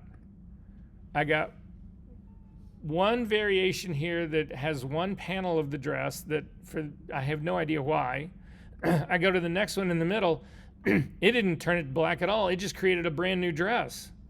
And then the last one is, it's a brand new dress, but the black part of it is a corset. So, not really what I was expecting here. So I'm going to throw that away. I am going to open up my plugin again for Gemini. So click on the plugin drop-down menu, come down to Gemini AI, and click on it to open it up. Hopefully we will actually get something to work for you guys now. I am going to reset this. Remember, this now has a reset button in the middle of it. So I'm going to hit a reset to just clean everything else out, reset to defaults. Then I'm going to come over to my image before we actually add any information in the plugin part. I want to make a selection again, so I'm going to click on the body. I'm going to grab my object selection tool. I'm going to hover over the dress again, and I'm going to simply click on it, and I get the marching ants on the dress again. And then I'm going to come back to my Gemini AI, and I go up to the very top. You want to make sure that you select Gemini 3 Pro. But here for the temperature, this is where you want to drop your temperature down. Part of what Adobe had just done when it created a brand new dress, that's not really hallucinating. That's AI, the way most of AI was designed to actually work. However, they're now putting controls on AI, and what the control on AI that Gemini uses is what they call temperature. If you take your temperature and you slide it all the way down to 0, it will do everything it can to keep as much of the original image intact and not change it. Now, because I'm only asking it to change the color, the dress itself shouldn't change at all. If I leave the temperature at 1, it might work and only change the color, but it also could change the dress somewhat. If I crank the temperature up to 2, I will get brand new dresses. So anyway, I'm going to crank my temperature all the way down to 0. I'm going to click on Auto for my aspect ratio. I'm going to click on 4K for my image size. But now I'm going to do this from selection, not as a new document, but from selection. I'm going to simply click on that. I'm not going to use a reference image yet now, but then again, in my text prompt, I'm going to say, turn the yellow dress black.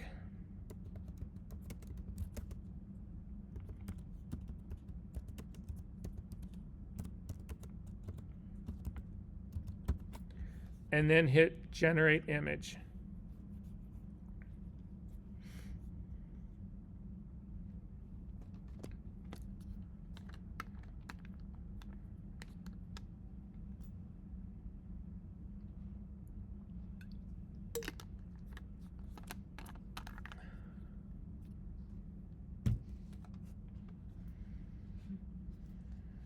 I got that error again.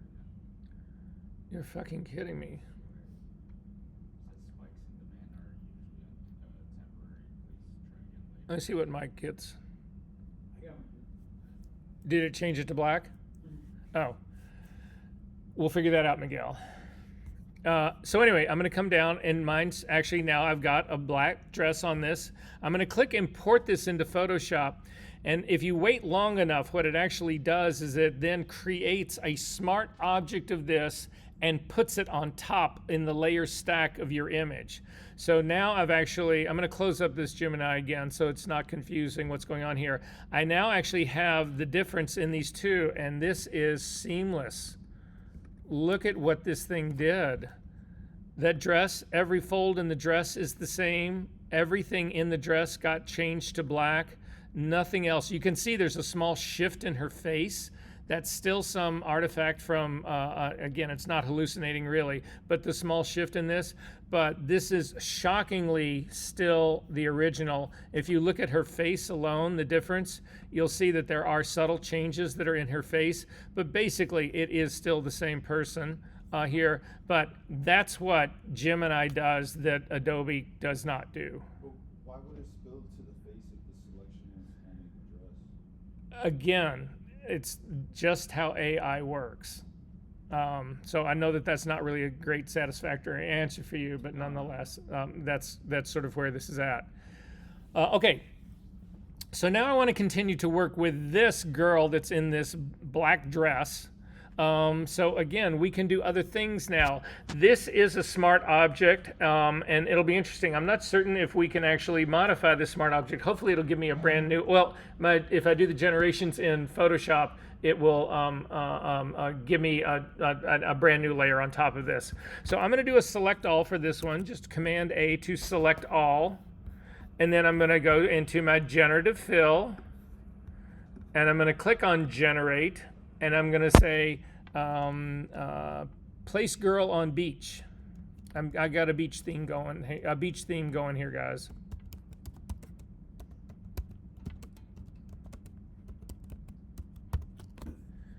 And again, for the model that I'm selecting, I'll select the newest one, the fill and expand version, and I'm going to just click on generate.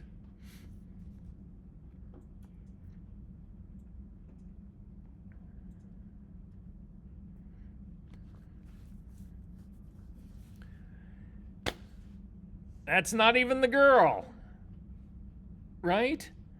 This is the problem that I've got with what Adobe is actually doing in all of this. So I'm going to throw this one away. And I'm going to do the same thing again and see how Gemini handles it. So Command A to select the whole thing. Come up to show my plugins. And in this, I'm simply going to leave everything in here because this is a selection, so it's going to stay from a selection. And my text prompt is just going to be put girl on beach or place girl on beach.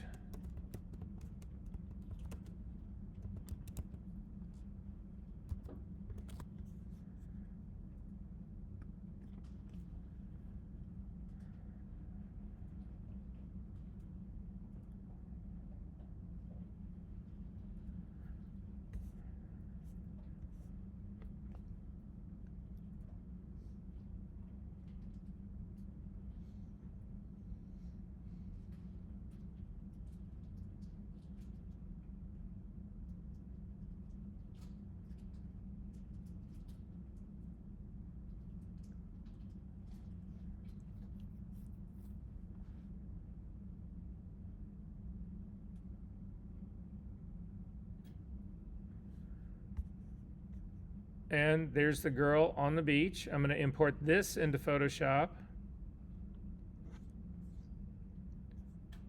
and it's created it as yet another smart object that's sitting right on top of the original one. If I turn this on and off, you can actually see it simply replaced the background, but because my temperature was so low in this, it's actually keeping it where it should be. Now you can see there's a disconnect in the shadow. That would be obviously something that you needed to fix, but you can begin to see, certainly as far as background goes, in terms of the things that they could generate here, this part actually works extremely well. Is this making sense to everybody, sort of like what's going on here? Have I made the case for Gemini? Probably pretty well here, because the rest is pretty much a dice shoot. One last thing that we're going to do, I'm going to throw away that top image, so you guys can just, actually I'm going to throw away both of them. We're just going to start back where we had this in the very beginning. So just the second layer. We are going to look at reference image now. So it's the final thing that we'll do with this part, and then we'll look at a couple of other older AI things in Photoshop. Take a quick break, and then we'll do something completely different than AI, because I feel like I'm exhausting you guys with something that you're only marginally interested in. All right, so at any rate, I'm going to start the same thing again. I'm going to make a selection of just the dress. So hover over the object selection tool, come back over, the dress turns apricot, click on it to load this as a selection. Then we're going to hit generative fill, and then I'm going to leave generative fill blank. I am going to come over to my model. You want to make sure that you've got the top model selected, because that's the only way this reference image actually becomes available. You'll see right now if I hover over the reference image that's right next to the prompting bar, if you hover over that, it'll actually, obviously you can click on it. If you use an older model, if you go back to model number 3, this gets grayed out, and so does model number 1. So I'm going to stay up here. I am going to click on this reference image, and I'm going to say choose image, and when you do that, it'll actually take you need to navigate to the folder that I gave you. So it's again the AI working files folder that you downloaded, and inside that folder there is a sundress JPEG. If you click on that, if you just click on it, you can see on my screen this is what it is. It's just a sundress that somebody was wearing. It's a catalog shot of that, and I'm going to say open this up. And it's going to go through all of that. It will actually load it here. And when it loads it here, you can say, what do you want referenced? So for me, if you click on the whole image, you'll actually see there's the whole room is behind her. If you just click on object, it's actually going to isolate the room. And because what I'm just looking for is the fabric. That's all I want to change here is the fabric. Now, Photoshop knows that's what I want to change, because I've got the selection made. I've got the marching ants on something that's nothing but fabric here. And then, so I want to keep it for object. And then in terms of what I want to do, I don't want to place this object in my scene. I don't want to place her with the girl in the yellow dress. I want to swap the selected area. So click on swap selected area. And then you can close that up, and then hit generate. You don't put in any text prompt for this. You'll see it puts the object up in the right underneath the text prompting property part of the properties panel.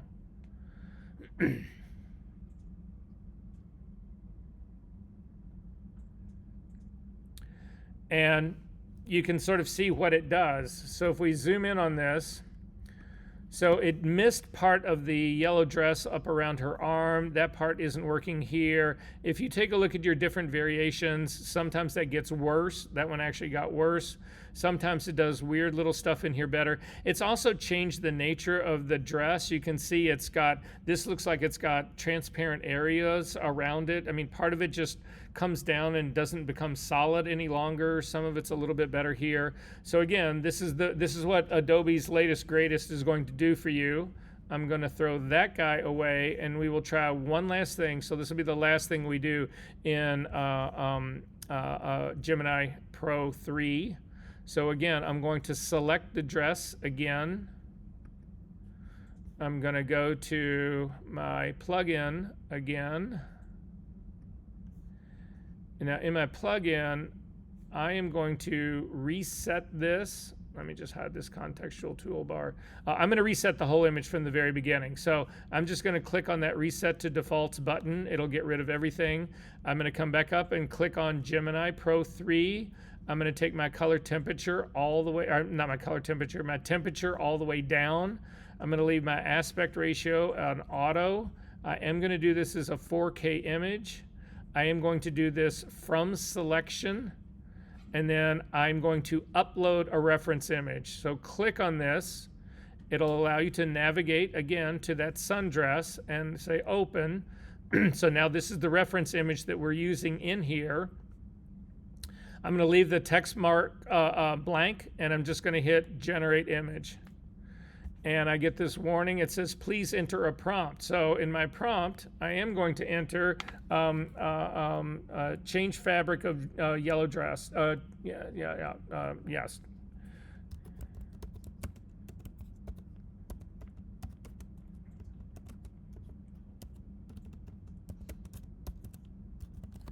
Change fabric of yellow dress, and then hit generate image.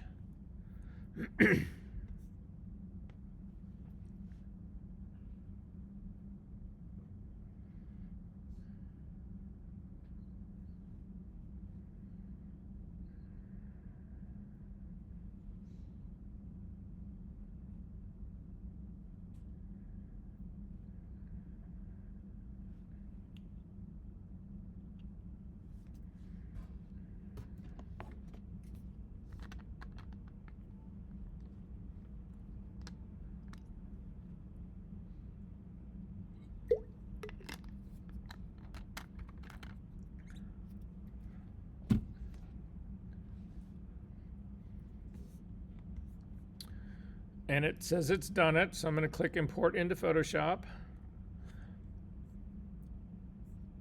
And you can see again, so in this case, what's interesting has happened in this is that I have the image that I put in, remember, Photoshop allowed me to isolate it. In this case, I've got a spill over here. You can see if I turn this dress on and off, it's rescaled it slightly, it's made it larger. I could fix that. If you want to fix this, just drop the opacity down of the big image, and then Command T to transform it. Click on the link between the width and the height, and simply scale it down a little bit. It's not going to be an exact match though. Move it slightly up. Yeah, but that's actually pretty close. And then again, so this is my replacement of fabric for the dress. And again, there's an artifact that's over here. That's coming from the fact that there was a whole room scene in my reference image. If I'd gone into my reference image first and simply isolated this dress, or the whole figure, and then done that, I think I would have gotten a cleaner one. But just take a look at the difference in this. It got all of the fabric that are around her sleeves. It didn't change the nature of any of that part. So I mean, all of this is so. Marissa, going back to your question, would I try to take a bolt of fabric and go in there and place it into this thing and do all the folds and all of that kind of stuff? Absolutely not, right? I mean, this does a shockingly good job of this kind of stuff. So for what that's worth. Okay. A couple of last things that I want to talk about right here. Are there any questions about this so far in terms of what this thing can do? It actually is pretty remarkable if you spend a little bit of time with it. I want to talk really quickly about prompting. This is going to be my best suggestion to you guys for prompting. So it's not going to happen here. I need everybody to go out to your browser.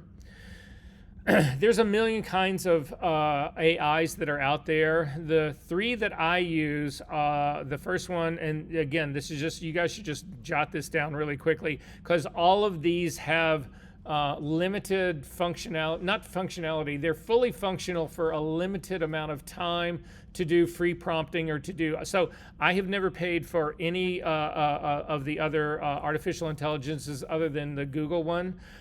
Claude actually helped me write this. So what happens with all the other ones is that Claude, ChatGPT, all of that, it'll allow you to do a series of questions. You can do, it depends. you can do like 5 or 6, and then all of a sudden it'll say you've hit your limit. You're going to need to wait 3 hours to continue this chat. They call these things chats. So anyway, that's basically how they work. But again, I've never paid for any of the others, so you don't need to pay for any of these others as well. I actually am going to go to ChatGPT. This is actually the one that I use to generate prompts. So you can just go to ChatGPT. So just type in, again, do a Google search for ChatGPT, C-H-A-T capital G-P-T. Hit your return key. And I'm already in ChatGPT because I already, a lot of times it'll actually ask you to give you a name to sign in, but there's no billing for this, there's no credit card, there's no any of that. And you should end up here and it'll say, what can I help you with? And this is a place where you can actually ask it. Now you can see, if you take a look on my left-hand side, Miguel, this goes to what Jim and I was asking you for. I have got, all of these are chats that I've done before here. So if you take a look, like my wife needed to buy hot rollers for a job. So I did, what's the best search? What's the best hot rollers that are out there? And it walks you through all of this, but it keeps all of your chats. It keeps this, and you can go all the way, you can go all the way back in your history of all of this. However, for me, I'm just going to do a new chat. And what I'm going to do, I'm going to see what this will actually create for us we're going to go back into Google Gemini 3 with this prompt. So I'm going to say the trick to doing good prompting is to have AI write your prompt. So I'm going to say in here, create, C-R-A-T-E, a prompt, an AI prompt for a photorealistic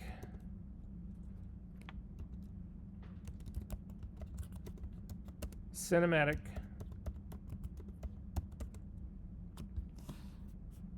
I can't spell worth a damn, but spell check saves me all the time. Beach scene.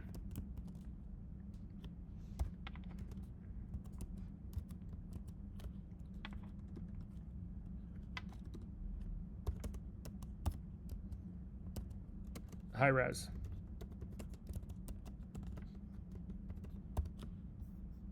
And hit go.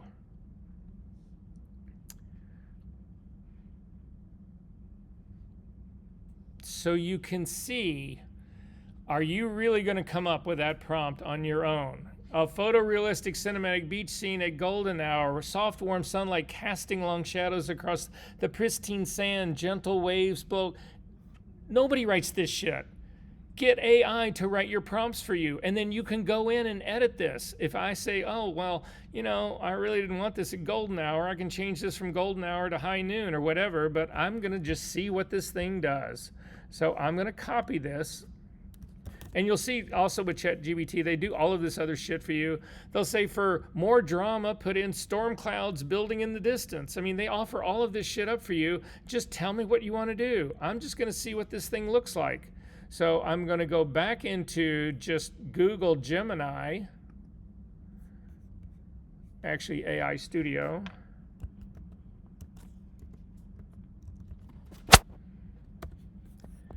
And I'm going to, again, I'm still working in my Nano Banana Pro. I'm going to take my temperature. It doesn't matter. I'm creating something brand new, so the temperature is irrelevant here. I do want this to be in 4K. And then I'm going to simply type this into my prompt and run it.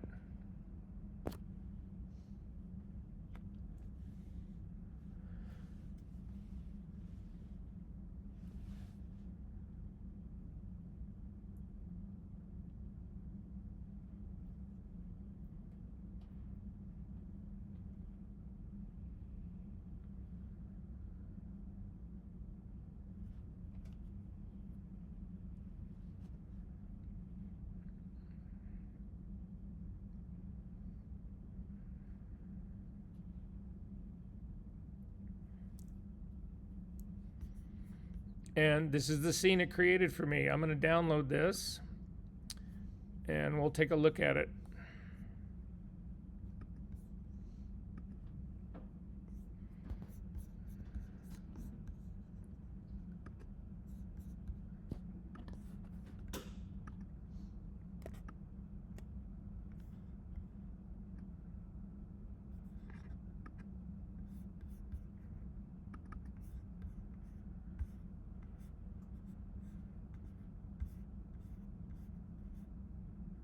So could I use that as a background? Sure.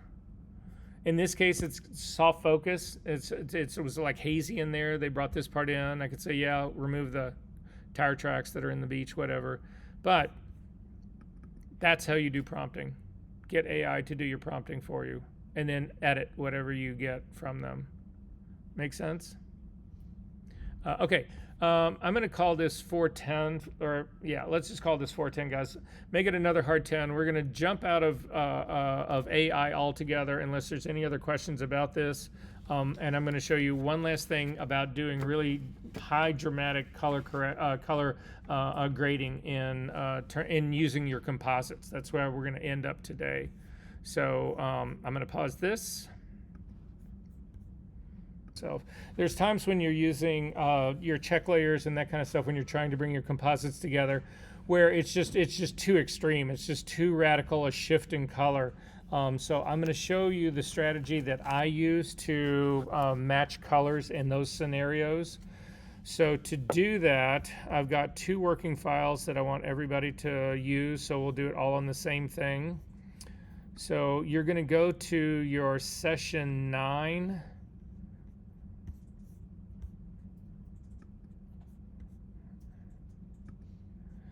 And inside of session 9, there is a folder called Pix Imperfect Composite. Again, this is the two images that are in here are Pix Imperfect is one of the, I think, arguably the best Photoshop, the best place to go to learn industrial strength Photoshop technique. So if you go to it really quickly, I'm going to show it to you because I give this guy complete credit for all of this stuff.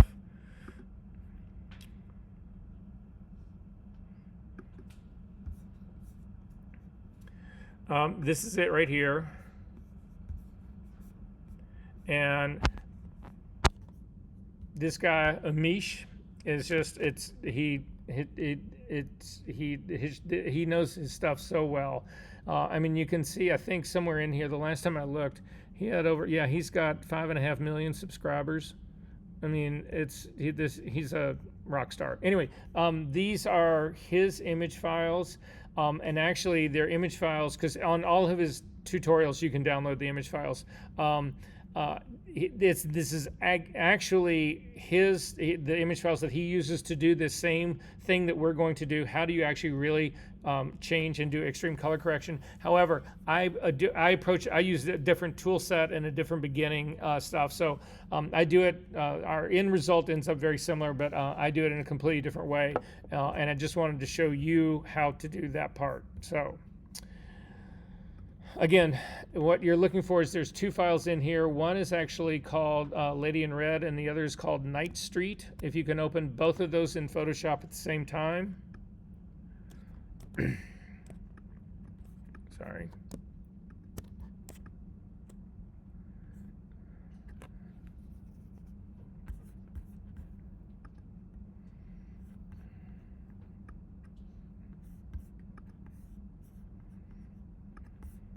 I'm going to get rid of my beach, sadly.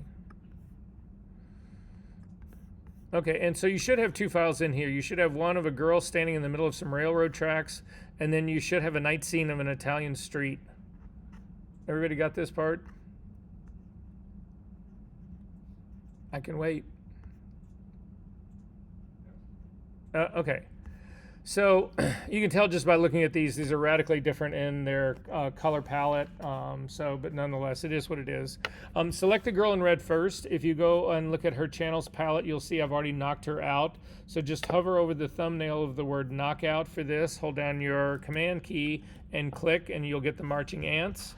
And then I'm actually going to layer mask this. So just click on it to add a layer mask. And then finally, I'm going to convert this into a smart object. So up to the layer menu, down to smart objects, convert to smart object. And you'll see when you do that, it just leaves the girl isolated on a completely transparent background.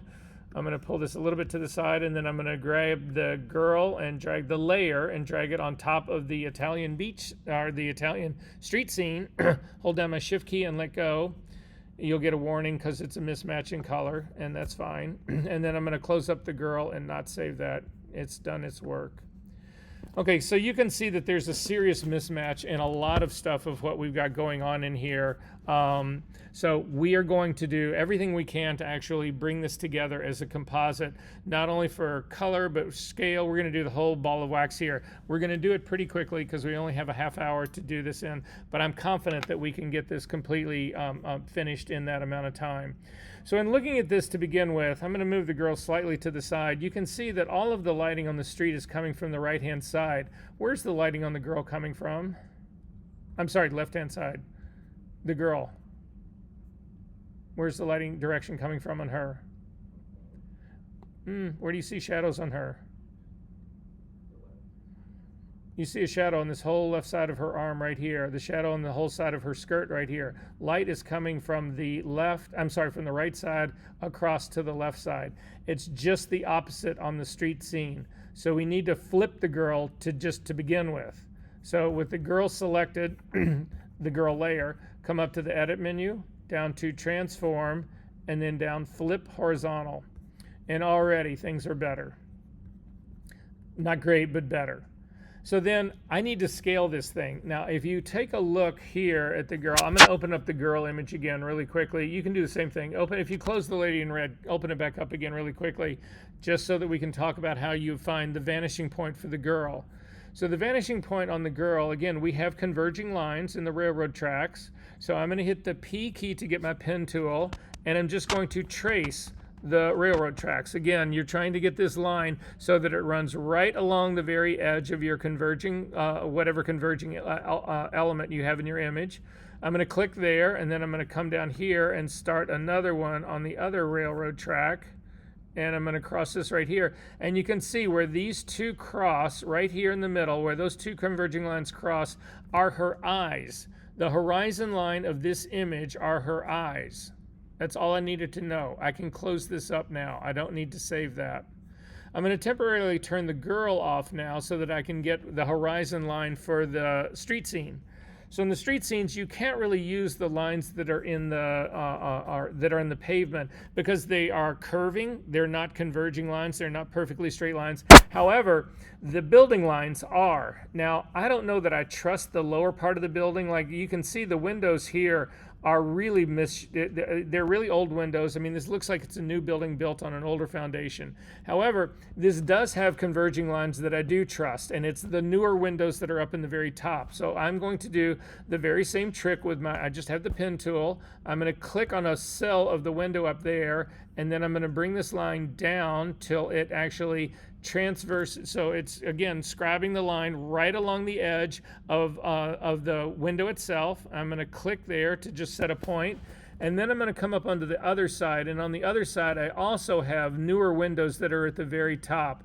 I'm going to click on a point up there at the very top, and then again bring this down to scribe to give me where that converging line would be as well, and then I'm going to pull a guideline down into the middle. So this is where and then I can go to my path palette and just get rid of my path because it's done everything I need it to do. So this is now the horizon line for my street. However, if I turn the girl on, her horizon line is up here. I mean, this is where I would have to put her to get them to match. And that is simply never going to work. That's not going to look correct at all. So again, this is a perspective mismatch. The street scene is being shot relatively low up. If you open up that girl image and look again, it's almost like somebody standing on a ladder or on a bridge. I mean, they're really high up over the girl looking down. We're never going to get this to match up in terms of perspective, so I'm not even going to try. I'm going to get rid of my guideline. Again, if you hit the V key to get the move tool and you hover over the guide, you can simply drag it back up to the ruler, or you can come to your view menu, down to guides, and do clear guides. It'll get rid of it as well. Instead, I'm going to scale this girl based on the image itself. So I'm going to move her right next to the door that is the big door that's on the right side. I'm going to zoom into this big door that's on the right side and take a look at what is around this. And you will see that there is an intercom on the side of this door. So everybody in this room, when you think about going to buzz in on an intercom, a lot of times you have to bend down slightly, just a little bit to see it, right? But you don't bend down like this to see it. You also don't look up here. It's not like up here as well. So that buzzer thing is probably somewhere right in this area of my chest and my chin. This is how tall it is. So I'm going to scale the girl to be that tall. So to do that, you first need to make sure that her feet are close to the edge of this, and they are. I'm going to zip back out just a little bit. And then, again, with the girl selected, Command T to bring up the transform dialog box. Click on the link in the options bar between the width and the height. We've done this 1,000 times. It's the same here. However, I'm going to move the anchor point down to her feet, again, because I want to shrink her. I don't want her feet to, if I don't move the anchor point, everything moves closer to her crotch, to the center, to where the anchor point is by default. I don't want that. I just want to lower her. I want to make her shorter and not have her feet move at all. So I'm going to hover over my either the H or the W for width or height. Get the scrubby slider, and I'm just going to push this down until I feel like her chest is actually, or that sort of chest area in there is actually pretty close. And in my case, this is how I feel like this actually works. Now, these are old doors in Italy, and those doorways can be 18, 20 feet tall. So this actually makes sense. So she is scaled correctly now for me. So I'm going to go ahead and say okay to that. Check this off. And then I'm going to move her out into the middle of the street. So remember, the distance from camera is what controls her scale. So if I want her, I just want to move her out into the middle of the street. Hit the V key to get the move tool. Hold down your shift key to restrict this to just right and left, and you can push her out into the middle of the street. Now, she is scaled correctly in this. Now, if I wanted to make her larger or bring her more forward to the camera, I could do that. I don't necessarily think that the composition calls for it, but I could do that. The problem is that I don't know what anchor point that I actually need to use for her, because to use the horizon line for her eyes will put it up way too high. To use the anchor point for the horizon line for the street scene, again, it's that mismatch. So it's like the guy that we did in the subway who is 18 feet tall. You're never going to get away from that. Yes, Miguel. I just didn't catch that. What was the tool or the shortcut to just? It's just hit the V key to get the move tool, and then if you get the move tool, you can move it up and down all the way around. But if you hold down your shift key, it restricts you to only going either side to side or directly up and down. It just depends on where you start. Okay. So now I've basically got the beginnings of this part. However, what I don't have in this part is I need to actually develop a color grading palette for her to match this background. So to do that, this is where things get a little complicated. There is, if you take a look in your session number 9, there's a PDF in here called Extreme Color Matching Methods. There's 2 of them. If you open this up, this will walk you through all of the steps that I'm going to show you right now, because I can promise you what I'm going to show you right now is too much to try to remember. So don't even try to remember this part. It's all right here in this PDF. Simply go through the PDF. It will walk you through this step by step, and that's what we're going to use to actually color grade the girl. All right, so I'm going to click out of that. I'm going to go to a browser now. So you want to come into a browser. We're not in Photoshop at all. To a browser, and you want to type in, again, for a new address or for a search, Color Adobe.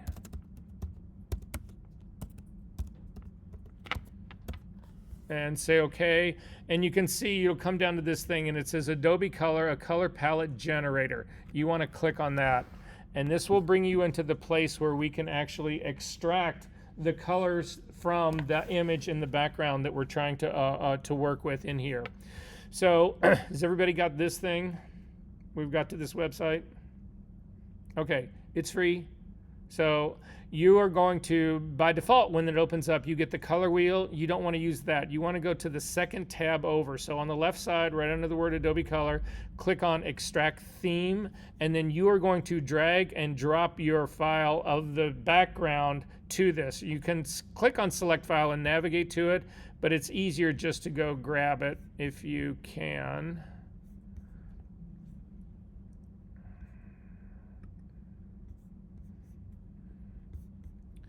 And close up my 100,000 other windows. So it's the night street scene. Just drag this on top of that window and you will actually see it's extracted the colors for you, the dominant colors of your scene. So you do not have to keep these dominant colors of your scene. You can change things around in here if you want to. On the left-hand side, you also have a way of extracting stuff. You want to leave this as colorful. But for me, there's a color patch that's actually up in the night sky. It's actually up in the, it's just open sky up above this at nighttime. That's not really going to help us out a lot. I would much rather have a really dark version of the street scene itself. So you can grab these little circle sliders, these little circle points that are on here and move them. And I'm going to move mine down to the really more dark, shadowy part of the scene that's in my street. It's a more legitimate color for me to actually work with in terms of matching it to this girl. You can also move these patches around. I typically like to, again, I'm just anal, guys, what can I say? I typically like to go from dark to light. So you can move these color patches around, and I'm going to suggest that you do it. It makes it a little bit easier when we're working back into Photoshop. So I'm going to grab this lightest color of the yellow, and I'm simply going to drag it up all the way to the right-hand side, and it reorders everybody. And then I'm going to grab the color next to it that's the next darkest and bring it down. And then finally, these two need to switch. So I'm starting from my darkest and moving up into my lightest color that way. So darkest up to lightest. So this is basically how I want to start this whole process. So now I've extracted 5 dominant colors of my scene, a pretty good color range in all of this. And so I got that part. So then you're going to come over here onto the other side, to the right-hand side, and there's a drop-down menu here where it says Save To. You want to click on My Library. You have a library that Photoshop manages for you where you can keep assets, you can keep color palettes, you can keep all sorts of shit in there. Anything that you download from Adobe Stock gets saved in here. So you want to go ahead and click on Save This to Your Library. Now it picks up the color theme. It's using the name of the street scene, the name of our file. It's using that, and that's fine. You can go ahead and just leave it exactly like that. And then down here at the bottom, you're going to press Save. Once it's actually been saved, it says right here, theme has been successfully saved to your library. Then you're going to come and go to your library. So if you, again, look up at the word, the black stripe that's going across the very top, there's 5 tabs across this. We are in the Create one right now. You want to come over to Libraries and click on Libraries, and then open up the very top one that says My Library. And inside of that, you should see this street scene. You should see that color palette. Everybody have that? Okay, so again, guys, I'm following along on my PDF as well. So, when I do this a lot, I actually remember the steps, but if it's been a while, I always refer back to this again. So now we're actually going to click on that library to open it up, and it will open up into a big screen that we have right here. And then on the side of all of this, at the very top, you can download what is called an ASE. This is I'm going to tell you, this stands for Adobe Swatch Exchange. That's what this is. You're going to click on this thing. It says download as ASE. And then it's going to come out and it's going to say, okay, this is the Adobe color theme of this image, and it's a .ase file. You want to put this in, you want to navigate to that Piximperfect folder in session 9. You want to put these things right alongside the file that generated them, so that you understand, you're keeping it together. So again, I'm going to go to my session number 9. Inside the student files, inside the Piximperfect composite, and I'm going to click Save. Now I've already got one in there, but that doesn't matter. I'm going to replace it with this one, and that's all the work that we need to do inside of the browser. So now we're going to go back inside of Adobe Photoshop. So come back to Photoshop. And we need to then bring this color palette into Adobe Photoshop. So to do that, we need to actually see the swatches panel. Now we've closed that up on our first class. So to bring it back, come up to your window menu, down to swatches, and it'll open it up, and you can move it around. When you first come into swatches, you can get different readouts for what they are here. If you click on the little menu that's to the right of the tab that says swatches and get this flyout, you can do tiny thumbnails of your swatches, you can do small, you can do large thumbnails, you can do a small list, you can do a large list. Large list is what I usually pick because not only will it give you the large thumbnails, it will also give you a naming convention that shows you what those things are. So I'm going to leave mine at large list. And then the last thing you need to do is click on that same menu item again. And in this case, what we want to do is we want to import swatches. So again, come up to that menu, down to import swatches.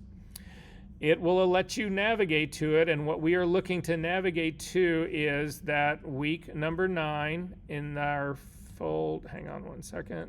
Retouching. Sorry, let me get back to mine. You need to navigate to that file that you just saved.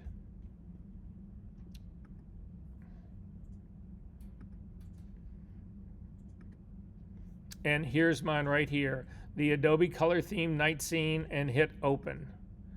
And when you do that, if you then scroll to the very bottom of your swatches panel, you'll actually see a folder that's got it inside of it. And if you click to open this up and drag your window down so that you can see it, these are the color swatches that we just opened up. These are the ones that we just extracted from that image. So does everybody have these visible now?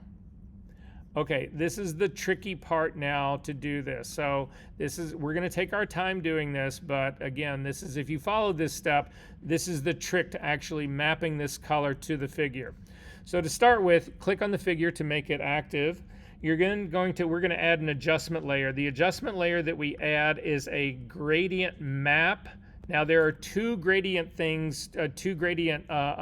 adjustment layers. There's one that's just a plain gradient. If you look at my screen, that's that one right there. But right above it, there's another one called a gradient map. You want to select that one. Now in this case, if your image turns wild, typically it'll turn black and white. Sometimes it'll be inverted. None of this part matters. Don't worry about this. We're just going to use this structure to remap this girl. However, before I do anything more with this, I want to go ahead and clip this adjustment layer to the girl so that it only impacts her. To do that, hover over where the gradient map and the figure actually meet. Hold down your your option key. You'll get the little square with the arrow pointing down. Click on that to drop it down so that it's only impacting the girl. And then change the blending mode of this from normal down to color, because that's all we want to change in here. So normal down to color. And then we need to actually edit the map so that it uses these colors. Now, typically when you do the default of this, it's a black and white gradient map. And you can see in this case, it's got white on the left side, black on the white side. We're going to change all of this. If you look at the properties panel and actually the preview of the gradient, if you actually click on that, it will open up the editor. So with this thing open, now I need to be able to see both of my swatches, and I need to be able to see this gradient map. So does everybody have this? Because this is the editor for the gradient map.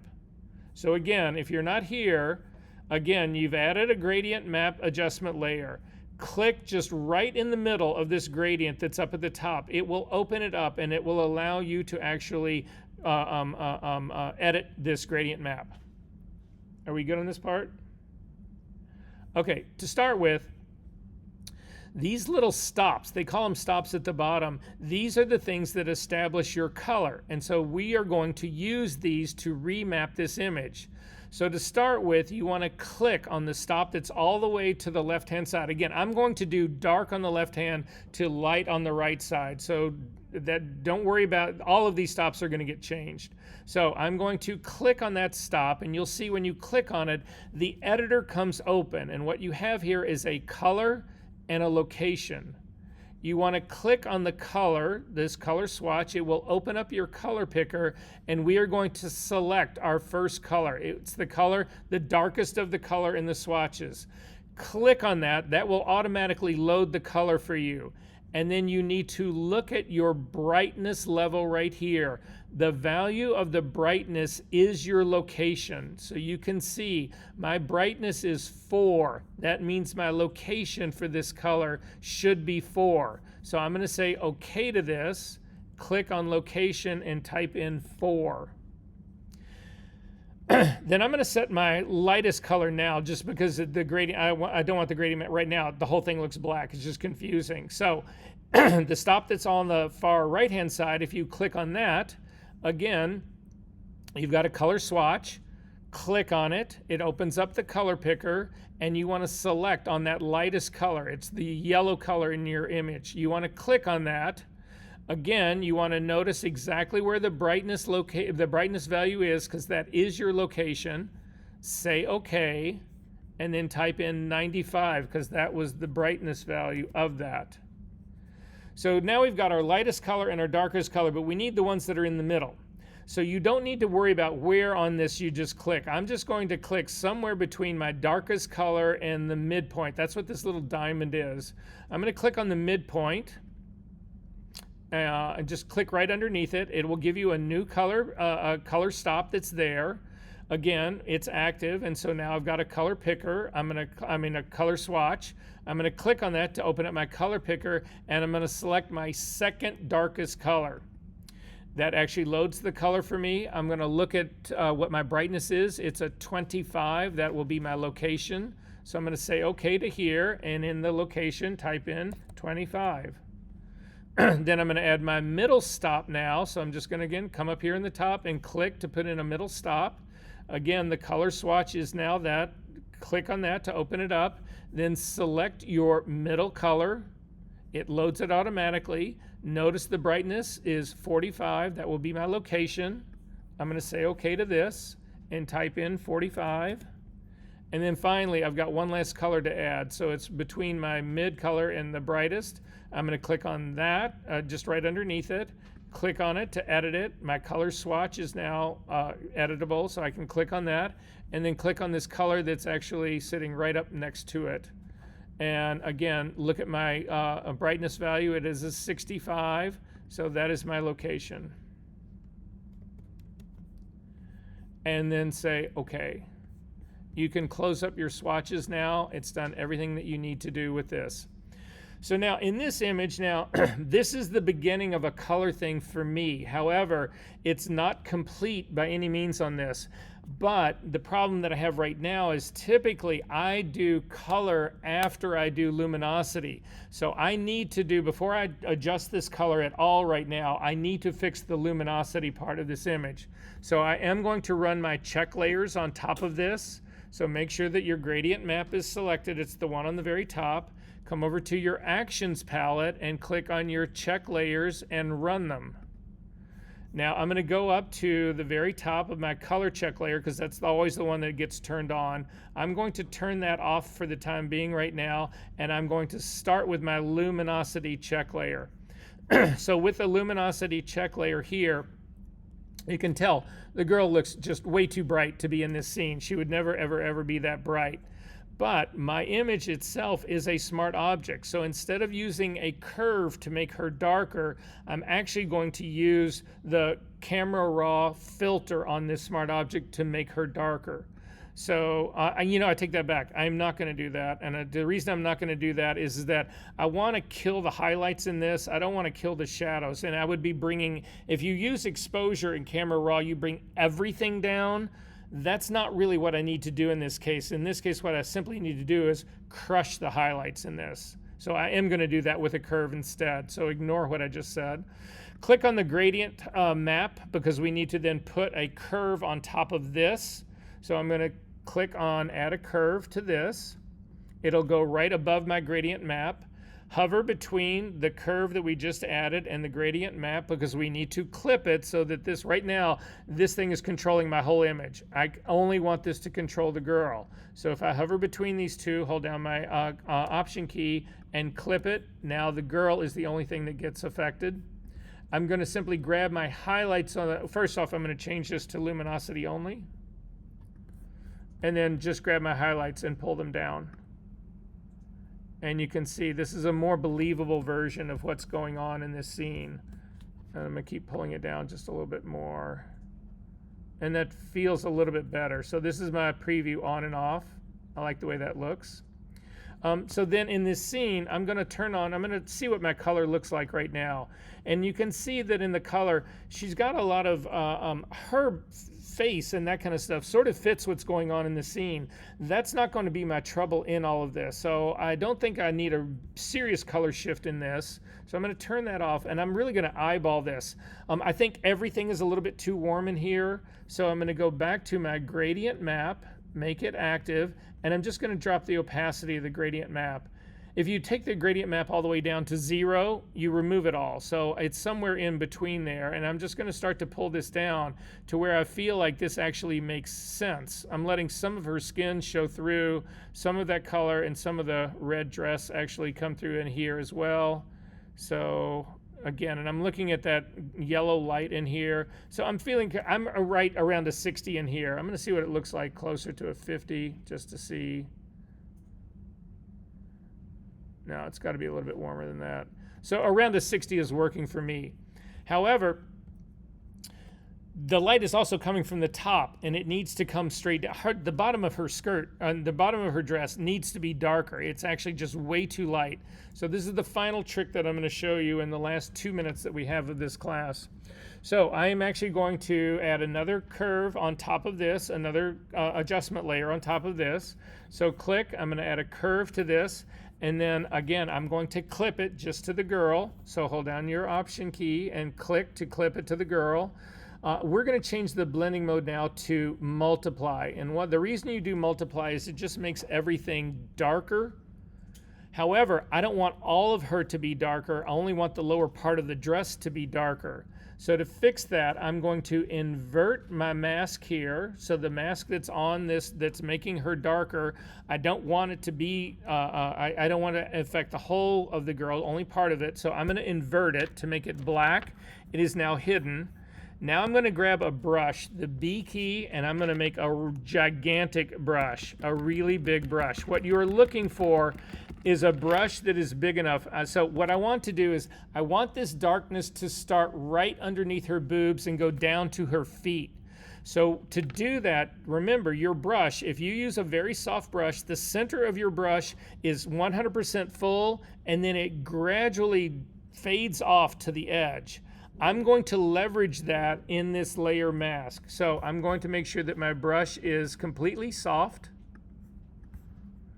Normal blending mode, 100% opacity, 100% flow, and continue to make your brush bigger so that when the brush, the center of the brush is at her feet, the edge of the brush hits right underneath her boobs. And that's how I'm going to do mine. Now I'm going to hit the X key to make white my foreground color because I'm just going to do one single spot of white on this layer mask. So simply click on it and you can see that it actually makes the entire image darker on the lower part. On her, it's not darker at all. So it's just made this lower part darker. Is that making sense, everybody, what's going on here?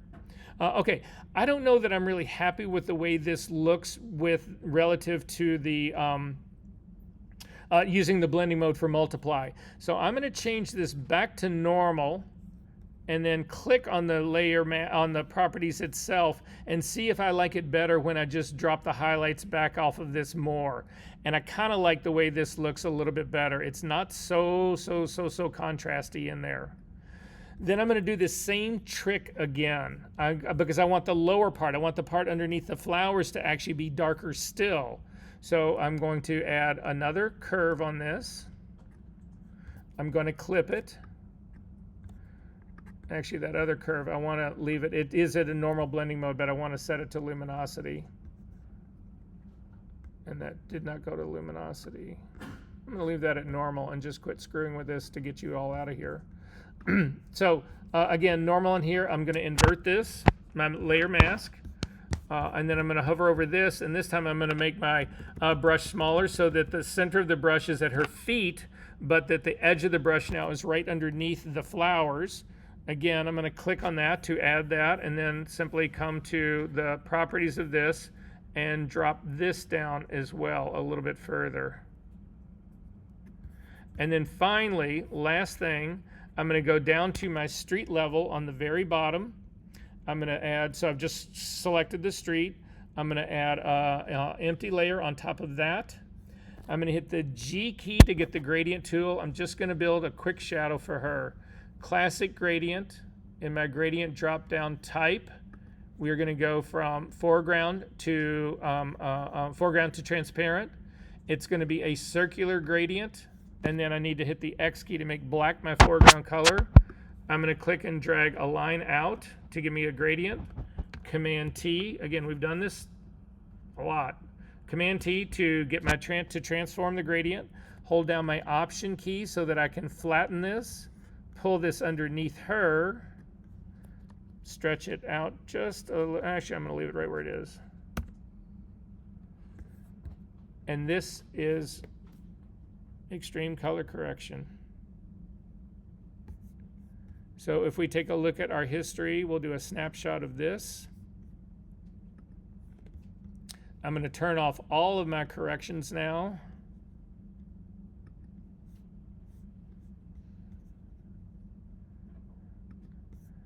And snapshot that.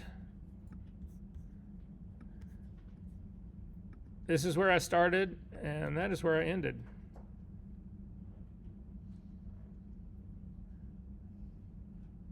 Doesn't suck. Final projects, guys. I'll see you next week.